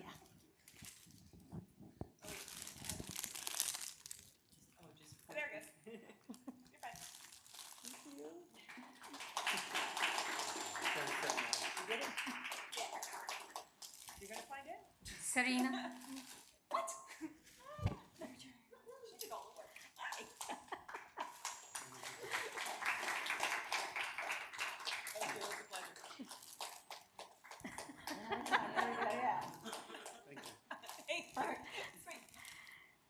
Yeah, we are missing Maria and Julie, Latoya. Latoya, she gone? So it was a They're big all team, and all of them really worked hard behind the scenes to make this happen. Yeah, this was week after week. They did a tremendous amount of work. Yeah, thanks very much. Thank you all. Yeah, just one moment. Yeah, so finally, a formal thank you to the Ideas Institute and to Georgia Tech, Emory, and Morehouse. And also a shout out to the initiative called ASCOM AI, which is the Atlanta Single Cell Omics and Analytics Initiative. Please go to ascomai.org to find out more about it. It's trying to create a community of single cell practitioners and researchers in the area, and we need your feedback. So thanks, ASCOM AI, and see you all next year.